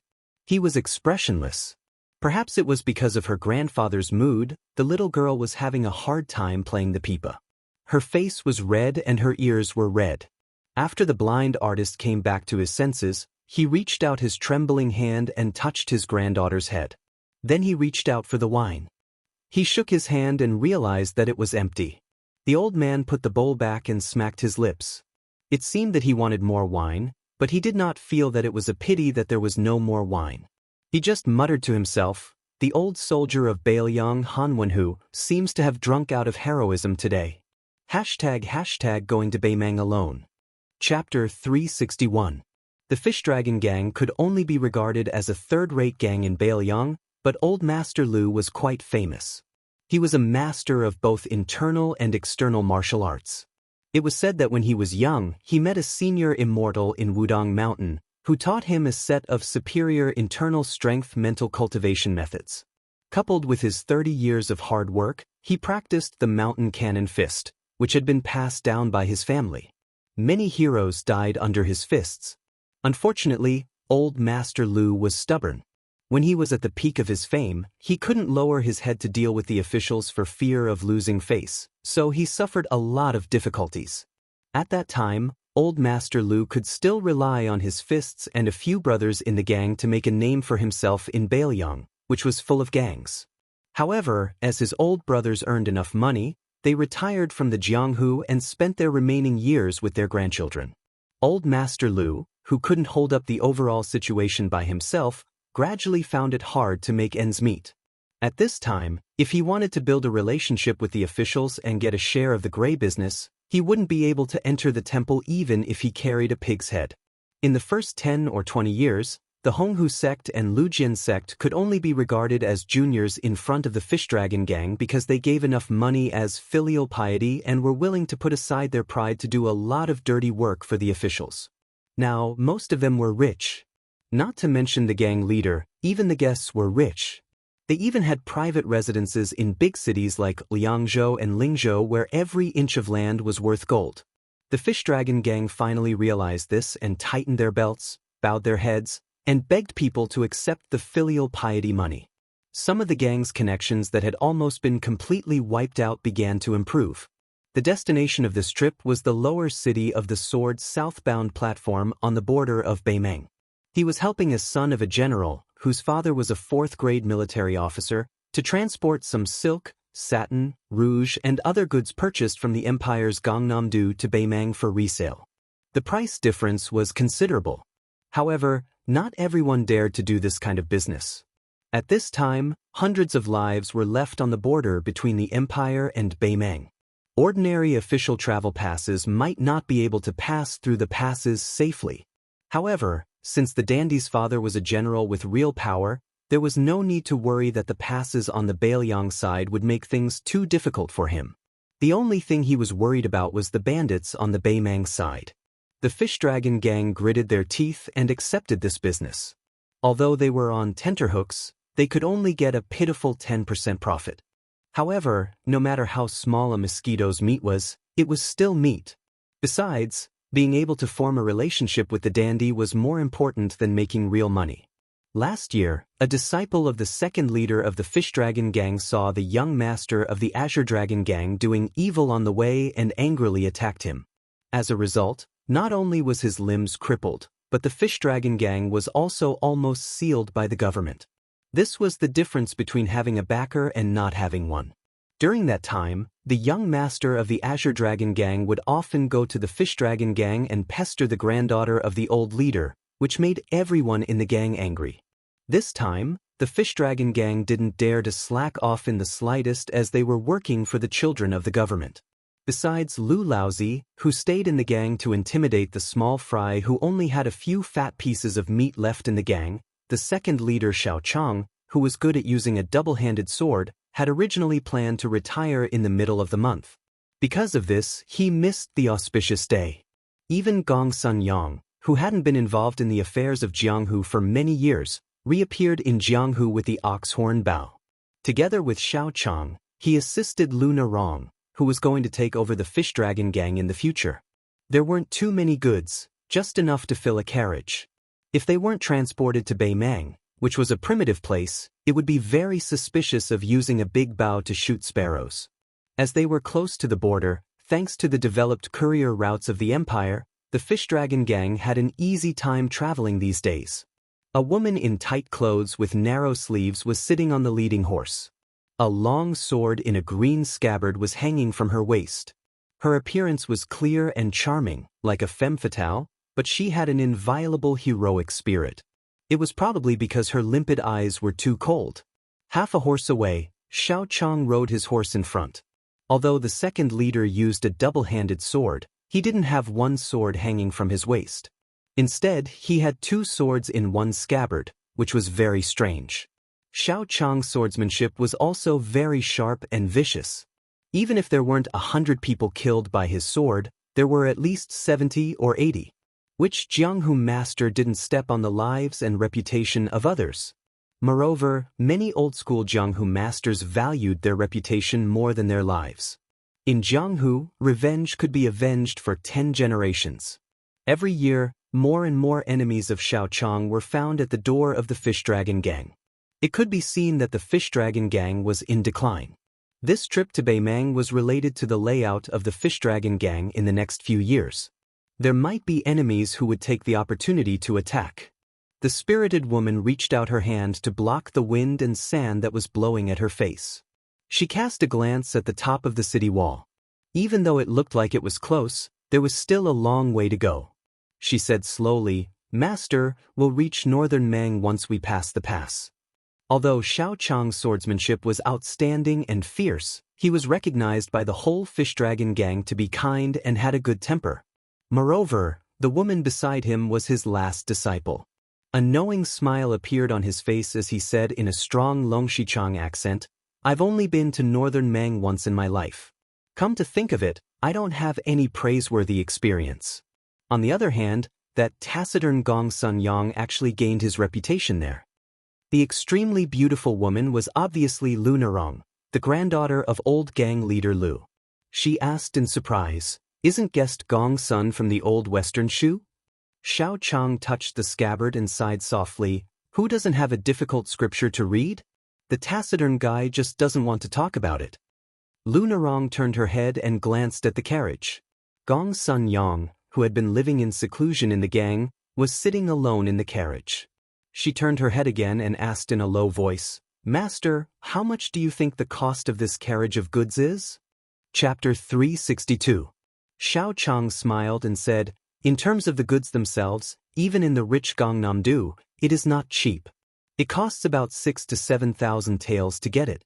In addition, when you go to Jiangnan from Beiliang, you have to deal with all kinds of bad guys, so it is impossible to get it without 10,000 taels of silver. But if you go to Beimang, you can sell it for 35,000 taels of silver.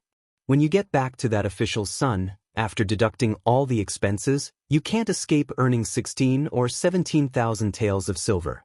This money is like a rolling snowball, always rolling bigger and bigger. As long as you have the capital, connections, and background, you don't have to worry about money."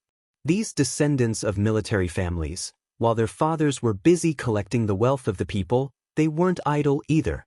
To be honest, these young masters aren't all idiots. When it comes to networking, 10 of these boorish men who only know how to fight and kill can't even compare to one of them. Lu Narong sighed and said, "The Fish Dragon Gang missed the best opportunity. If they could be ruthless 20 years ago, they might be the biggest gang in Lingzhou today." Xiao Chang said helplessly, "So Narong, don't blame the old gang leader. He tried so hard to introduce you to the son of the Lu family of Yuliang, not just because he coveted the other party's family background so that he could help the Fish Dragon Gang. The old gang leader only has one granddaughter. How could he be willing to push you into the fire pit? I have seen the young man of the Lu family with my own eyes. He is a bit arrogant, but his character is not bad. After all, he has already obtained scholarly honors.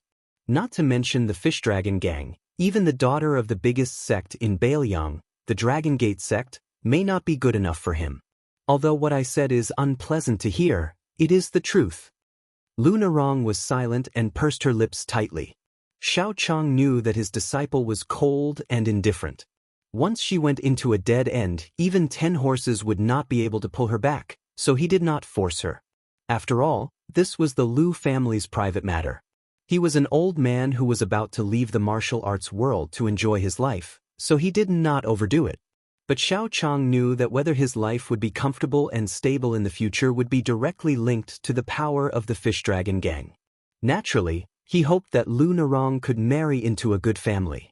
20 years ago, the Lu family of Yuliang was just a poor family. Although they were rich, not to mention the big families, even the small families had to look down on them. But they took the opportunity to get on good terms with a powerful figure in the Bailiang army, and rose in the smoke of war. The Bailiang army was a towering tree, with its roots intertwined. The Lu family was a small family. But of course, compared to the top 10 families, of the family, there was still a big family. Of the Lu family. But how could Lu Narong, a woman of Jianghu, be able to associate with those prestigious and influential indescribable noble clans? Lu Narong remembered something and exhaled deeply. With a fascinated face, she said, "Master, I heard that the new leader of Wudang is the reincarnation of an immortal who once rode a crane to Jiangnan. Also, old god of sword Li fought with Wang Xinji on the East Sea of the martial emperor city. Later, he killed 2,600 cavalrymen on the Guangling River with only one sword. Then, the peach blossom sword god Dong Tai went to the Taoist master's mansion alone and did not stop until he was stopped by Xiao Lu Zuki Xianxia and a descendant of the Taoist master's mansion. Is this true?" When Xiao Chang heard this, his face was also full of reverence. He smiled and said, "I have never seen any of these immortal figures in my life, so how can I know if it is true or not? As for the flying sword, although I have been practicing the sword for 30 years, I have not even scratched the surface of flying swords, so I am even more confused. But I would rather believe that the two gods of sword are immortals on earth who can ride their swords from 1,000 miles away to take a head. In any case, it gives us, the slow-witted juniors who also carry swords, a beautiful thought. Just like how we cannot afford to eat the delicacies in the Bailiang Palace, just thinking about it can make us salivate." Xiao Chang laughed loudly, and Lu Narong's eyes were shining. Lu Narong caught a glimpse of a young man beside her from the corner of her eye, and she frowned subconsciously. This young man was dressed in clean clothes and had a simple sword on his waist. Lu Narong only knew that he was sent by the heir of a general's family, but did not reveal his identity in detail. He was responsible for supervising the transportation of goods, and his job was probably to keep an eye on them. He was afraid that the Fish Dragon gang, who had never seen the world, would secretly steal some inconspicuous but expensive small things from the piles of goods. How could the proud Lu Narong like him? The appearance and bearing of the young man with the saber were not bad. The dozens of robust members of the Fish Dragon gang were not stupid enough to think that he was just an odd-job worker from a fourth-rank general's mansion. After all, he was someone who could accompany the Fish Dragon gang to northern Mang. Along the way, there were many guesses. Some said that he was the son of a certain steward in the strict general's mansion. Some said that he was a distant relative of the general who had received training and came here to gain experience. But more people viciously thought that this embroidered pillow, who was so good-looking that it made people jealous, was the lover of the general's son. Hey, who could say for sure about the affairs of a rich and noble family? How could there be any lack of dirty secrets and scandals? Lu Narong's mind was clear, so of course she didn't understand why the gang members were looking at the young man with such a playful expression. In any case, the past 10 days had been peaceful. Since that person didn't cause any trouble, she naturally wouldn't find trouble with him. She had privately asked her master, Xiao Chang, about this unfamiliar man's martial arts skills. Xiao Chang only said that he couldn't tell, so she was relieved. Most likely, he was a bored person who used his saber as an accessory. In any case, the rich and powerful young people all liked this kind of thing. They were obviously weaker than scholars who had no strength to truss up a chicken, yet they liked to carry a saber and a sword. The man with the sword kept a clear distance from the Fish Dragon gang. Seeing Lu Narong's peeping gaze, he responded with a smile. Lu Narong turned her head with a cold face.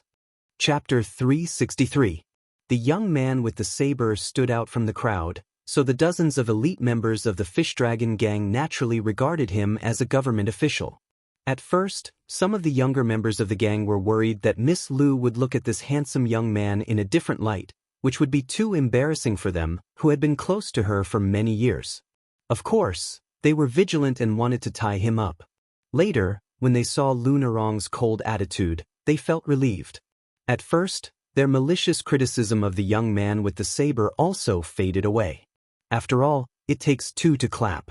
Besides, if they kept making fun of him, they would appear to be narrow-minded.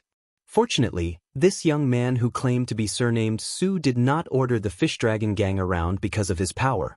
The two sides minded their own business and went to the border between Bailiang and Beimeng. Tuma Pass was built against the mountain and was located at the main shortcut between the north and the south. The plaque was written by the calligraphy master Song Jiqiu of the current dynasty. Merchants came and went in an endless stream. The markets on both sides of the gate were very lively. There were few soldiers here, so compared to most of the border cities, the atmosphere was much less austere. There was the ruins of an old city tower, which was built with rubble and goose eggs. The cracks were covered with moss, and the debris was messy. Many children who lived near the city were chasing and playing on the tower. A strong man wearing a blue cotton shirt with a red cloth belt around his waist stared at them. He carried a huge saber that was much simpler than the standard military saber. The tip of the saber cut the ground and he went up the platform aggressively. He snorted, stabbed the saber into the ground, and stood there with his arms crossed. The adults hurriedly and carefully went around the strong man to grab their children off the platform. A naughty child was as slippery as a loach. The child's mother looked to be in her early 20s. The wind and sand at the border were rough, but the young woman's skin was like oil. She had a slim waist and small feet, but she could not catch up with the naughty child. The merchants and the local people under the platform laughed. Some of the old rascals who had not had a woman to warm their bed gathered together to eat red dates. They even spat out dates and teased the young woman. The young woman's face turned red. The child passed by the strong man with the saber. The newborn calf was not afraid of tigers and reached out to touch the saber. However, the strong man glared at him fiercely. He was so scared that he froze on the spot and then burst into tears. The young woman wearing plain clothes quickly hugged the child and looked at him apologetically. She was so timid that she did not dare to speak. The black-faced man in his 30s blushed for no reason. He was probably a young chick who was rough but also delicate. Seeing the young woman in front of him, the image of an expert that he had created with great difficulty with a straight face was instantly broken. The rascals in the marketplace became even more rowdy and rowdy. On this dilapidated platform, every 10 days to half a month, there would be Jianghu people competing in martial arts. Although Little Miss was a girl from a proper family, she had lived in the village near Tuma Pass for many years and had seen a lot. She was not too afraid of these boorish men who would draw their swords at the slightest disagreement. Northern Liang was barren and cold. Compared to the rich and fertile Jiangnan, which had 1,000 li of fertile land, if one wanted to survive, one had to dig out food from the gaps between the teeth of the heavens to eat. The customs of the people were simple, but at the same time, they were unusually brave and worshipped martial arts. The government did not forbid private fights between martial artists, but if one accidentally injured a commoner, it was a great crime to be banished to the army. If there were more than 3 people, they would be punished on the spot. Without at least 100 taels of silver as a filial piety to the soldiers, they would not be able to survive. With the support of his mother, the child carelessly wiped the tears off his little black cat face and made a face at the brawny man. The brawny man who was about to fight scratched his head helplessly. Clearly, he was not a vicious and evil person. The child had originally wanted to stretch out his leg to kick this stingy piece of charcoal that wouldn't even let him touch the knife. Fortunately, his mother hurriedly pulled him away and gently scolded him. The dark-faced brawny man seemed to be looking straight ahead, but from the corner of his eye, his gaze landed on the buttocks of the little girl that was slightly bent over. His Adam's apple bobbed slightly. The girl's body was small and delicate. Her clothes were plain and clean, probably because she had been washed many times. Adding on to the fact that her buttocks were too perky compared to her body, it was difficult for her to stretch her full breasts.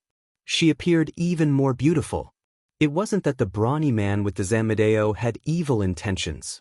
He did have some skills, but he disdained to be a heartless flower thief.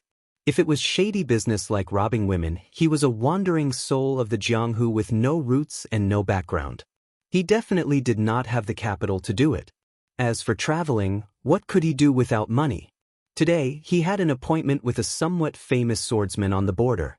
He wanted to use the Zamadeo to make some reputation even if he was injured, so that some rich people would take a fancy to him. It would be best if he could become a guard instructor. Xiao Chang went to take the goods and show the official pass to the captain of the pass. The king of hell was easy to deal with, but the little ghosts were difficult to deal with. They would definitely not pass the pass in a short time. This matter should have been handled by Lunarong, but she was very attractive and could easily cause problems. Xiao Chang did not care and insisted on letting the granddaughter of the gang gain experience and accumulate worldly wisdom. If a carriage of goods had a problem, the fish dragon gang could barely afford to pay for it. However, if they angered that famous young master, they would really suffer a great loss. Therefore, he simply did not let Lunarong show up. Lunarong wandered around with a few attendants and agreed to meet her master Xiao Chang at the city gate in half an hour. Lunarong wanted to take advantage of this trip to recruit 1 or 2 Jianghu heroes to join the gang. If she really wanted to take over the fish dragon gang, she would not be able to raise her head if she did not have any of her own subordinates. Moreover, it would not be good to have her hands and feet tied. She and 6 or 7 young members of the fish dragon gang followed the crowd to the base of the platform. A few local gangsters who wanted to get close to her were gently pushed away by Lunarong's escorts. They were all skillful and made people retreat. After all, this was not Lingzhou. If they provoked someone difficult to deal with, who would give face to the fish dragon gang that they had never heard of? How big was the Jianghu today? A half-baked Jianghu person who had been in the Jianghu for a few years could casually name a lot. The so-called sects, gangs, temples, villages, islands, villages, palaces, and so on, not to mention other places. Just in Lingzhou alone, there were more than 40 people who could name themselves. To put it bluntly, it was as difficult as ascending to the heavens to be able to give a good name. The fish dragon gang was considered to have started their business early, so they were able to snatch the name Fish Dragon, which was not vulgar. Outside of Lingzhou, the whole Jianghu probably had at least 8 or 9 members of the Fish Dragon gang with the same name. Chapter 364. There was an uproar. Lunarong turned her head and saw a swordsman in snow-white clothes with a sword stepping on the shoulders of the crowd. His demeanor was otherworldly. This swordsman who showed off his skills was heading towards Lunarong. How could Lunarong bear the humiliation of being stepped on by someone else? She silently unsheathed the famed sword at her waist. Her eyes were sharp. The handsome swordsman with a face like a peach blossom narrowed his eyes. He seemed to have sensed the sharpness of Lunarong's aura. He made a slight turn and stepped on the shoulders of the spectators nearby to reach the base of the stage. After floating down, he could be said to be handsome. If one didn't have some real skills, one wouldn't dare to appear like him. There were crouching tigers and hidden dragons in Jianghu. If one stepped on a big pit and was pulled to the ground by a master, one would fall flat on his face. How could one still fight? Next, the two sides had to announce their names in a loud voice. They could either splash dirty water on each other or flatter each other. Next, they couldn't fight to their heart's content immediately. Instead, they had to say that the sword had no eyes and that they were responsible for their own life and death. If it was a life and death battle, there had to be respected seniors in Jianghu as witnesses. Both sides had to sign a life and death contract. Don't think that everything was fine at this time. If it wasn't a master who was indifferent to fame and fortune, he had to look around and wait until the big and small gambling houses below the stage had collected enough bets. After all, in many fights, when real masters fought, the outcome was often decided within the time it took to brew a cup of tea. It wasn't exciting to watch, so the gambling house had to spend some copper coins to hire people to cheer. If it was an ordinary fight, they needed to cheer even more. This was good for both sides. The most unlucky thing was that the audience who didn't buy it booed together. This was simply the greatest shame of all martial artists in Jianghu. Today, there was a powerful gang boss in Bailiang, but many of his enemies still treated the scene of his fight as a joke and disgusting. Many people around Lunarong excitedly brought long benches and sat down with their families to wait for the show. There were even hawkers with dozens of sticks of sugar-coated haws shuttling back and forth. The greedy children were clamoring for their parents to pay a few copper coins. The crowd below the stage was noisy and lively. Lu Narong looked around and didn't let her guard down. In the past 2 years, the Fish Dragon gang had not been treated kindly by other gangs in Lingzhou. Moreover, their master, Xiao Chang, who won the title of Double Revolving Swallow by killing people, had made countless enemies. This time, without the protection of the Fish Dragon gang's leader, Lu Narong, there might be people who would come to seek revenge. No matter how big the business in Lingzhou was, there was a limit. There were dozens of sects and factions standing in this small area. Everyone wanted to take the jobs of others into their own hands. The Fish Dragon gang was now at the critical moment of resurgence. Not to mention the gangs with similar power, who were afraid that the Fish Dragon gang would become stronger. Even some big gangs wanted to trick the Fish Dragon gang. Lu Narong knew that she didn't have the confidence to ignore everyone like before, so she could only be very careful. The few strangers around her made Lu Narong very afraid. One of them was the merchants who had submitted the official documents together with her outside the city gate. For example, the Fish Dragon gang was selling expensive products like rouge and face powder, which was already considered a big deal. However, everyone knew that the real deal was the most powerful ones. Once this kind of thing was discovered, the family would be ruined. No matter how powerful the officials behind you were, once it was found out by the Bailiang army, even if you were a 4th-rank or 3rd-rank feudal official, you would be beheaded in public. Next was the horse business. Buying horses from Beimang. As for whether you would sell them to the Bailiang army or to private individuals, it depended on your own ability. In short, this business was dangerous.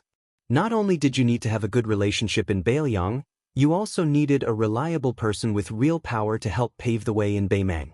At this time, there was a group of horse sellers around Lu Narong. They seemed to be dressed as merchants, but they were all strong. Another group of people were openly pointing at her, not showing any signs of concealing their intentions. Lu Narong whispered, "Be careful. Don't just watch the competition on the platform." The young men around her nodded silently. Somehow, when Lu Narong saw a young man squatting on a pile of mud bricks connected to the mountain in the distance, holding a stick of sugar-coated haws in one hand, he lowered his head and nibbled on it, but he was not watching the competition on the platform like them. Instead, he was looking at the city wall of the Fallen Horse Pass. She was stunned for a moment, and then she wanted to cry and laugh.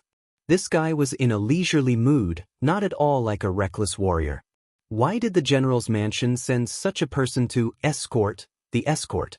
Lu Narong was not in the mood to think deeply about the identity of this young man with a saber, so she continued to look at the platform. She had to admit that the man with the Zamadeo had amazing strength. He wielded a saber that weighed more than 40 kilograms. The swordsman in snow-white clothes had excellent swordsmanship. Under the Zamadeo, he walked leisurely, and the sword in his hand was raised slowly. He was very relaxed, obviously holding back his strength. His swordsmanship was at least equal to her master Xiao Chang's, which made Lu Narong want to recruit him. On the top of the mud brick wall, of course, was His Royal Highness, Su Fengyan. The candied hawthorn was sweet and tasty, and the syrup was thick and light yellow. Although it was the stingy low-quality syrup of the hawthorn, it had its own unique flavor. The candied fruit was crunchy but not greasy. With each bite, a hawthorn was crunchy. After a few bites, there was only one hawthorn left on the stick. Just as he was about to bite down, he saw a little kid squatting beside him, staring at him without blinking. It was the naughty child who competed with the black-faced swordsman on the platform. The child's family background was probably not good, but he was dressed neatly, unlike the sloppy poor children. Seeing His Royal Highness turn his head, the child hurriedly pretended to look at the fight on the platform. Su Fengyan smiled, gritted his teeth, and threw away the remaining candied hawthorn on the stick. He then stretched out his hand and handed over the other stick of candied hawthorn that he had not eaten yet. The child tilted his head and looked at the tempting candied hawthorn from the corner of his eyes. He swallowed his saliva. It seemed that his family background was very good, and he did not have the habit of asking for things from strangers. He revealed his 2 canine teeth and shook his head shyly with a red face. The child hesitated for a moment, then finally gathered his courage and made up his mind. He turned his head and looked at His Royal Highness with his eyes wide open. Su Fengnian turned his head with a puzzled expression. The child pointed at the spring thunder saber hanging from Su Fengnian's waist. Obviously, in the child's eyes, no matter how greedy he was, a stick of candied hawthorn could not compare to touching the real saber. Which child did not have a Jianghu in their heart? Su Fengnian smiled and generously took off his saber and handed it to the child. The child's eyes were filled with joy and surprise. He hugged the spring thunder saber that was not heavy at all. It was as if he had embraced the Jianghu in such a simple manner. Author's note: if the first volume's Jianghu was about Vajra finger and mysterious heavenly phenomenon lining up to reveal themselves, then the second volume would be more about Jianghu's lower class. I have to praise myself. Putting aside whether Shuizhong's writing is good or bad, it is definitely true that he is not in a hurry to write. Chapter 365. The child loved the spring thunder saber so much that he couldn't bear to part with it. Seeing that his good-looking brother wasn't stingy, he simply sat down on the edge of the mud brick wall, his feet dangling over the edge. If he dirtied his clothes, he would only be nagged by his mother for a day or two. But this saber was a real saber. Perhaps he would only be able to touch it once in his life. His Royal Highness saw that the child was holding the saber and seemed to have forgotten himself. He had no choice but to reach out and gently grab the back of the child's collar and pull him back slightly, afraid that the child would accidentally fall off the wall. His Royal Highness then took a bite of the sugar-coated hawthorn and narrowed his eyes at the endless stream of people on the official road outside the city. If the water was too clear, there would be no fish. With the strict control and infiltration ability of the Bailiang army, it wouldn't be difficult to catch a few fat sheep to serve as a warning to others. However, Bailiang was originally a poor and desolate place where birds didn't even shit. It needed a large amount of real money to circulate. Li Hanlin's father, Li Gongda, the governor of Feng province, was able to become the new Bailiang's administrator. It wasn't just because this old scoundrel was Su Zhao's lackey. If one were to say that Li Gongda's method of making money make money was the second best in Bailiang, no one would dare to claim to be the best. Su Xiao once joked that if one gave Li Gongda a copper coin, it would produce one tael of silver the next day. Furthermore, in order to obtain this second-rank official position in Bailiang, which was second only to the Jidushi in name, Li Gongda, this old Pishio who plucked feathers from wild geese, had spat out a lot of real money for the first time. Rumor had it that Feng province's tycoons were drinking with their in-laws and laughed loudly, saying that in the future, it wouldn't be only Feng province that would be oppressed by Iron Cockly. Su Fengnian chewed on the hawthorn, his mind wandering 10,000 li. On this secret trip, he did not make a big fuss and left quietly. Other than a short and narrow spring thunder saber, he only had a few banknotes and a small bag of silver coins. All in all, he only had about 300 taels of silver. If he were in a first-class brothel in Liangzhou, he would only be able to enjoy a meal with a prostitute, and he might not even be able to enjoy himself to the fullest.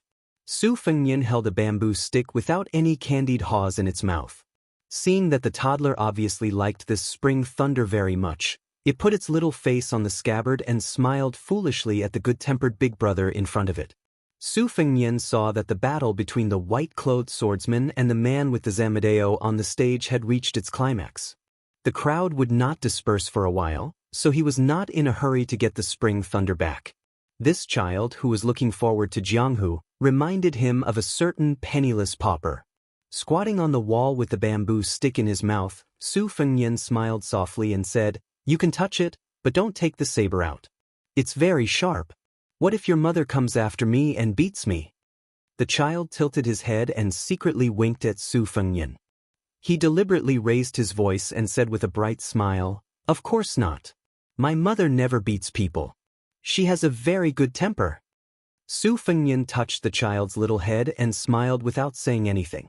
She did not have the nerve to pick up the hairpin to examine it in detail, for fear that the stall owner would roll his eyes at her.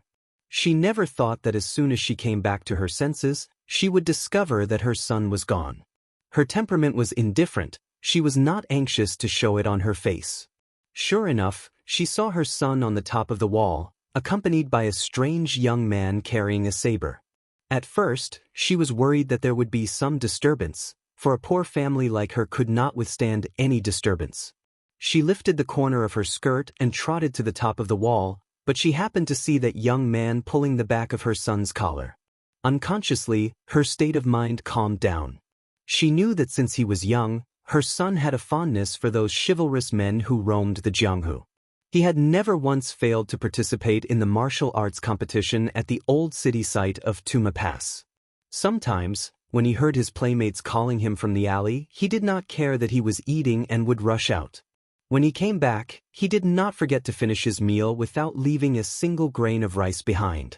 While he ate, he danced with joy as he told her how the chivalrous men made their moves, making her heart filled with joy. Many of the hardships that she could not speak to others were not so bitter anymore. Hearing the child's flattering, Xianxia, who had an enchanting figure but was as delicate as a young lady, covered her mouth and laughed. Her eyes narrowed into crescent moons, and she restrained her expression, only hiding some charm that quietly hung on the tip of her brows. She rolled up her sleeves and saluted this good-natured young master. It was probably due to the hardships of living in seclusion these past few years that she had developed a keen intuition for all kinds of men. Whether they had ulterior motives, she could see through most of the dark tricks they used to play hard to get. The young man biting the bamboo stick in front of her was even more like a descendant of a large family than that military officer's son at Toppling Horse Pass who only knew how to pretend to be cultured. It was rare that his eyes were very clear when he looked at her. This made her think of the well water at the entrance of the village. It was very clean, but she could not see through its depth. Miss said in a light voice, "Yu Song, return the saber to this young man." The young child nodded and made a sound of acknowledgement. He stood up. Even though his eyes were unwilling, he still stood up and respectfully returned the spring thunder saber to the big brother who was bending down to receive the saber. Miss naturally patted away the yellow dirt on the child's butt. Children from poor families, no matter how much they played, they couldn't trample on clothing that was sewn needle by needle. She was the widow of a Bailiang courier. Without a man, she had to work alone in the fields. Every year, the government would give her a sum of money as compensation. It wasn't much, just 8 taels of silver, but at least she had something to look forward to. Privately, she heard from the private school teachers that according to the Bailiang military law, it should be more than 30 taels. Most of it had been doctored by the officials. However, she was a widowed woman and didn't care about this. She couldn't care about it. There were some men in the villages near Tuma Pass that wanted to marry her, and one of them had military merit. But she felt that since Yu Song had taken the surname of Zhao with his husband, she couldn't let him call a man with a different surname father. Yu Song's personality was a bit mischievous, but this was how children were. She knew a bit of words and had a broader vision than the average crude village woman. Every day, she listened to him recite the poems and books he had learned from the private school. She sat at the side and twirled the wick. She only felt that a day of hard work in life was not easy. She didn't complain about the tight but fulfilling days. On the platform of the ruins, the 2 chivalrous men fought back and forth until the sky turned dark. Most of the audience below were ordinary people who lived a stable life. No matter who they were, whether it was Tianshan wind-chasing sword, chopping horse, splitting tiger, or saber, as long as they fought energetically, they wouldn't be stingy with their applause and cheers. A total of 100 to 200 spectators cheered loudly. Many men stood on the benches and applauded. After all, they didn't need to pay half a copper coin. Those who had placed bets were relatively nervous and didn't make much noise. They only secretly clenched their fists when they saw the person they bet on making a good move. When they saw that they were at a disadvantage, they were worried. Su Fengnian didn't have much interest in watching the fight, but he didn't show any disdain. He took the lead and walked down the mud brick wall. The young woman took the opportunity to take the child's hand. She was afraid that if she stayed with this young man, she would attract the gossip of the marketplace. She didn't dare to linger on the wall. She only wanted to get down the mud road as soon as possible and leave the marketplace with her child. The village they lived in was just to the side, less than a li away. The child was grateful for his big brother's generosity. He smiled and tugged on his Royal Highness sleeve. Su Fengnian turned his head and saw the child reach out his hand as if wanting to take his hand. Su Fengnian smiled but didn't reach out his hand. He only glanced at the young woman, whose mouth was slightly open and whose face was red. He didn't want to embarrass her, so he just pinched the child's cheek and strode away. The young woman quietly exhaled. Her face was burning hot. She glared at the child. The latter was a child as white as a thin sheet of paper. He only felt that his mother was prettier than before. She was shy but didn't know why she was blushing. Chapter 366. The fierce battle finally came to an end. If it didn't end soon, those guys who were hired to warm up the scene with a dozen copper coins would clap until their palms were red and swollen. Their voices were hoarse. It wasn't that they were dedicated to their job, but that the battle was really wonderful. The Zenmadeo in the Tan Man's hand was so powerful that it could move mountains and rivers. It was admirable that he could swing the saber hundreds of times. What was more amazing was the white-clothed swordsman. With a sword in hand, his sleeves fluttered like a flying dragon, dazzling everyone. The brawny man with the Zenmadeo was sincerely convinced of his defeat. He cupped his hands and admitted defeat. He sincerely praised the swordsman. His magnanimity made the onlookers give him a thumbs up. Several brilliant swordsmen, who were infatuated with him, put their swords back into their sheaths and left. They said, "I'll go to Jiangnan Road for thousands, but I won't give you a penny when I come back." They were so confident and unrestrained that they looked like swordsmen. It was a happy scene. Before the brawny man with the Zenmadeo left the stage, an old man from a well-to-do family went up to him and tried to win him over. Lu Narong was thinking about how to get close to the brawny man with the Zenmadeo. A middle-aged manager of the Fish Dragon gang came up to her with a worried look and whispered to her. Lu Narong frowned. She didn't know why the lieutenant of Taoma Pass stopped them. He said that there was something wrong with the official plate. Xiao Chang even mentioned his identity as a general, but it was useless. It seems that they are destined to stay in the pass tonight, which makes Lu Narong a little uneasy. Taoma Pass is just a small pass, and the highest-ranking deputy captain here is only level 6. The one who works for the Fish Dragon gang is level 4, and his official title is several levels higher. Although he is a military officer and is not in charge of military power, the Northern Liang Army has its own system. If they follow the vine to find the melon, they can always find all kinds of relatives and friends. A level 6 in a small pass can make a deputy captain, and under the premise that they have a lot of money, there is no reason for them not to give face.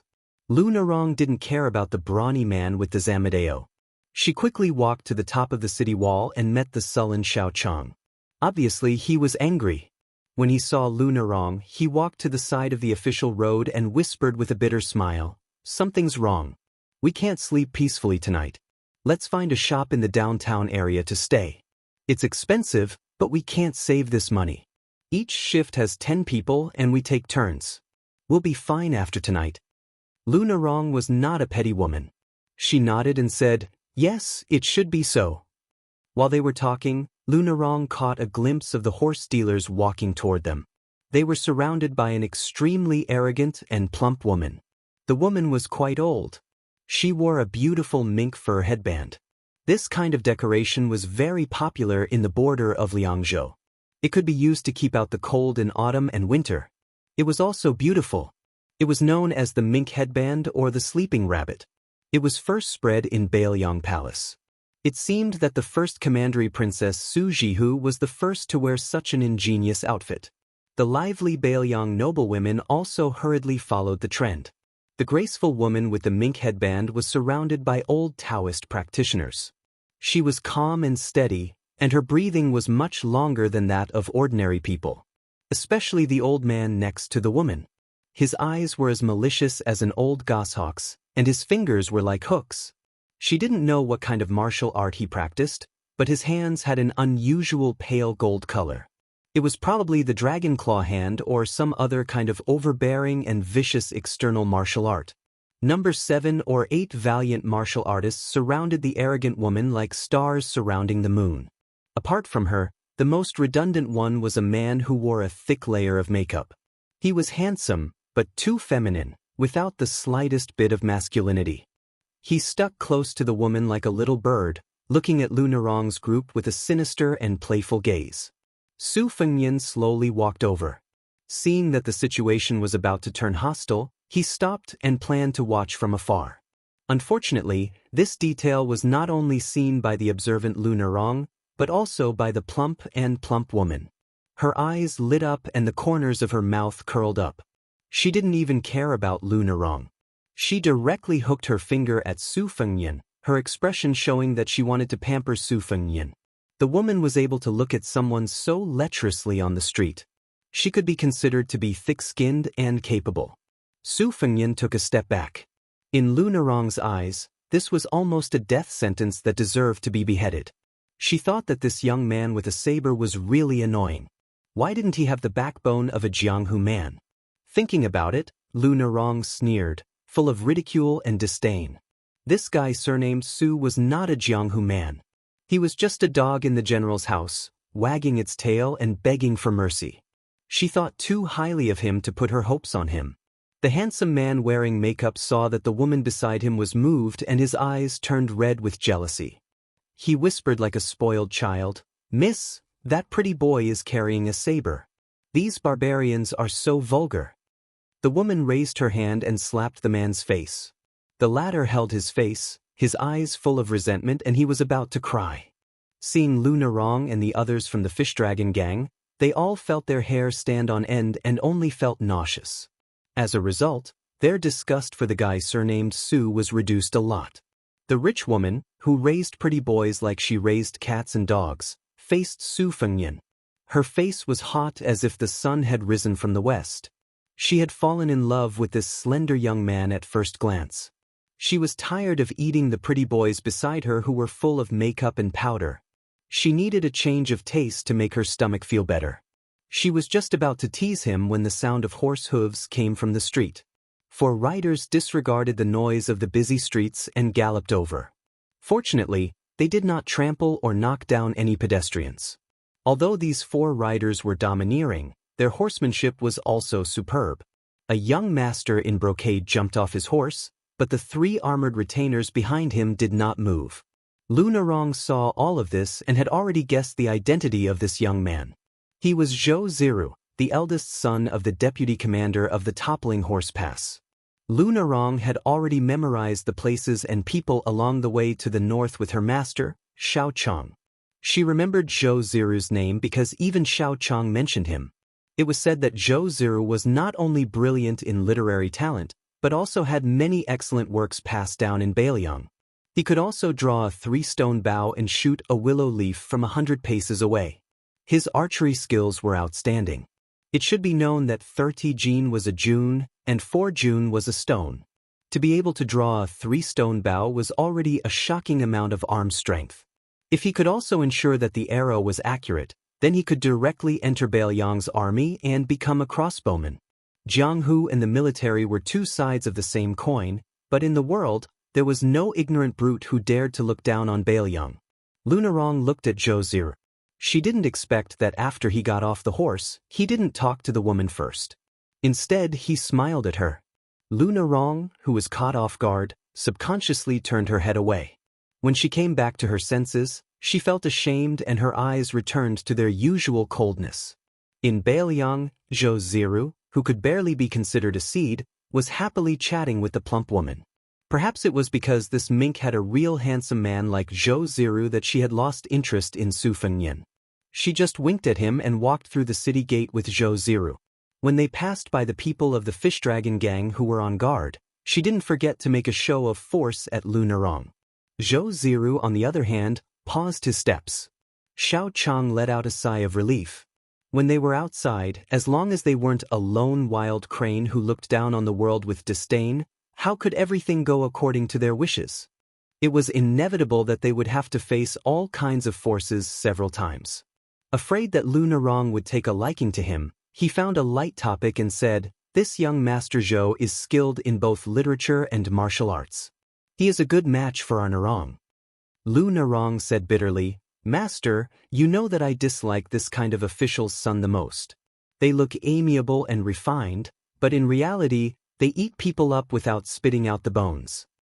Xiao Chong smiled and no longer teased this arrogant disciple of his. Together, they went to find a suitable inn to stay in. Generally speaking, not entering a new inn was an old rule in Jianghu. The reason was also simple. However, they were right under the eyes of the soldiers stationed at the Tumbling Horse Pass, so they didn't need to care too much about it. Finally, they found an old inn in the downtown area. More than 30 people spent nearly 20 taels of silver a night. Even Lu Nerong, who had never worried about food and clothing since childhood, was a little distressed. She knew that the local regulars would only ask for less than 10 taels of silver, but to be safe, even if they were treated as fat sheep and ruthlessly slaughtered, the fish dragon gang could only pinch their noses and endure it. During this period, Su Fengnian quietly followed behind. The scene on the street made the fish dragon gang despise this young man who originally didn't belong to the same gang with a sword. They thought to themselves, "Boy, are you wearing a sword for show? You were almost snatched away by a woman to be her gigolo. Even if you can't beat those evil servants, you should at least put on an angry face. You are a coward who doesn't say anything and takes a step back. Aren't you implicating the fish dragon gang and making a fool of themselves with you?"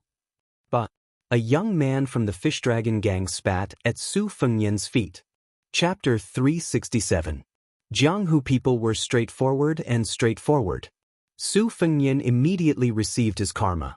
In addition to spitting out a mouthful of saliva, he was also assigned to live in the cheapest and cramped room in the inn with the least experienced gang member.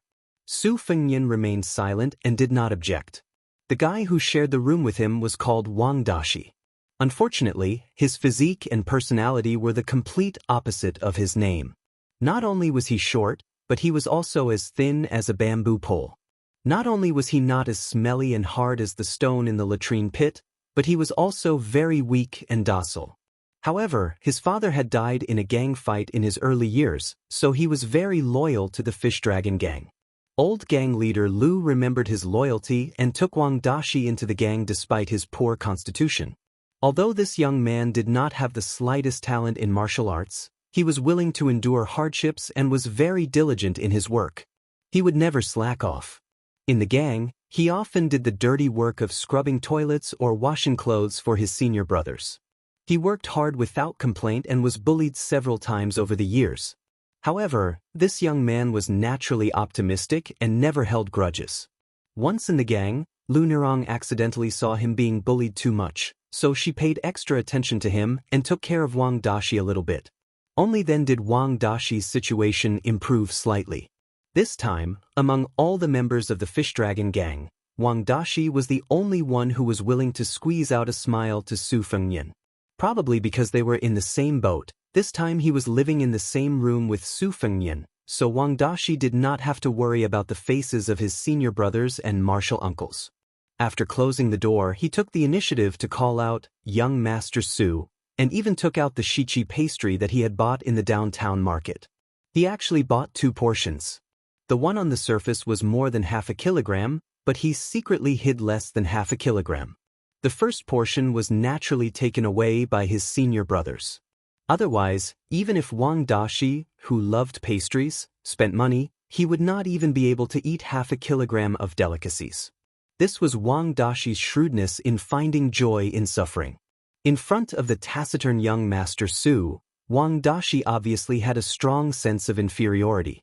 It was so strong that he did not know how to hide it. He took out all the shichi pastry wrapped in oil paper and asked with a red face, "Young Master Su, would you like to have a taste?" Su Fengnian shook his head. Wang Dashi wasn't surprised. He sat at the table and started eating. Just as he started eating, a few senior brothers pushed the door open and entered without knocking. Wang Dashi turned his head in surprise and swallowed the pastry in his mouth subconsciously. He only knew that he was done for.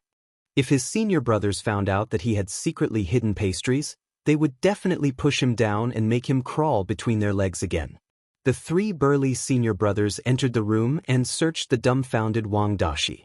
They didn't find anything they wanted. One of the senior brothers was discouraged and took his anger out on Wang Dashi. He slapped Wang Dashi's forehead and scolded, "You brat, you didn't sneak a few pieces of pastries. Are you King stupid or stupid? You made me lose half a tael of silver to Li Do, that little chili. You have to pay for this half a tael of silver." After you get the money in a few days, you have to quickly return it to your senior brother. Do you hear me? Wang Dashi, who was confused, nodded blankly. Before the senior brother left, he didn't forget to slap Wang Dashi again. He slammed the door and left while cursing. Bad luck. Wang Dashi waited until the senior brothers were far away and locked the door like a thief. He then put his ear to the door and didn't hear any footsteps. Only then did he calm down and wipe his mouth.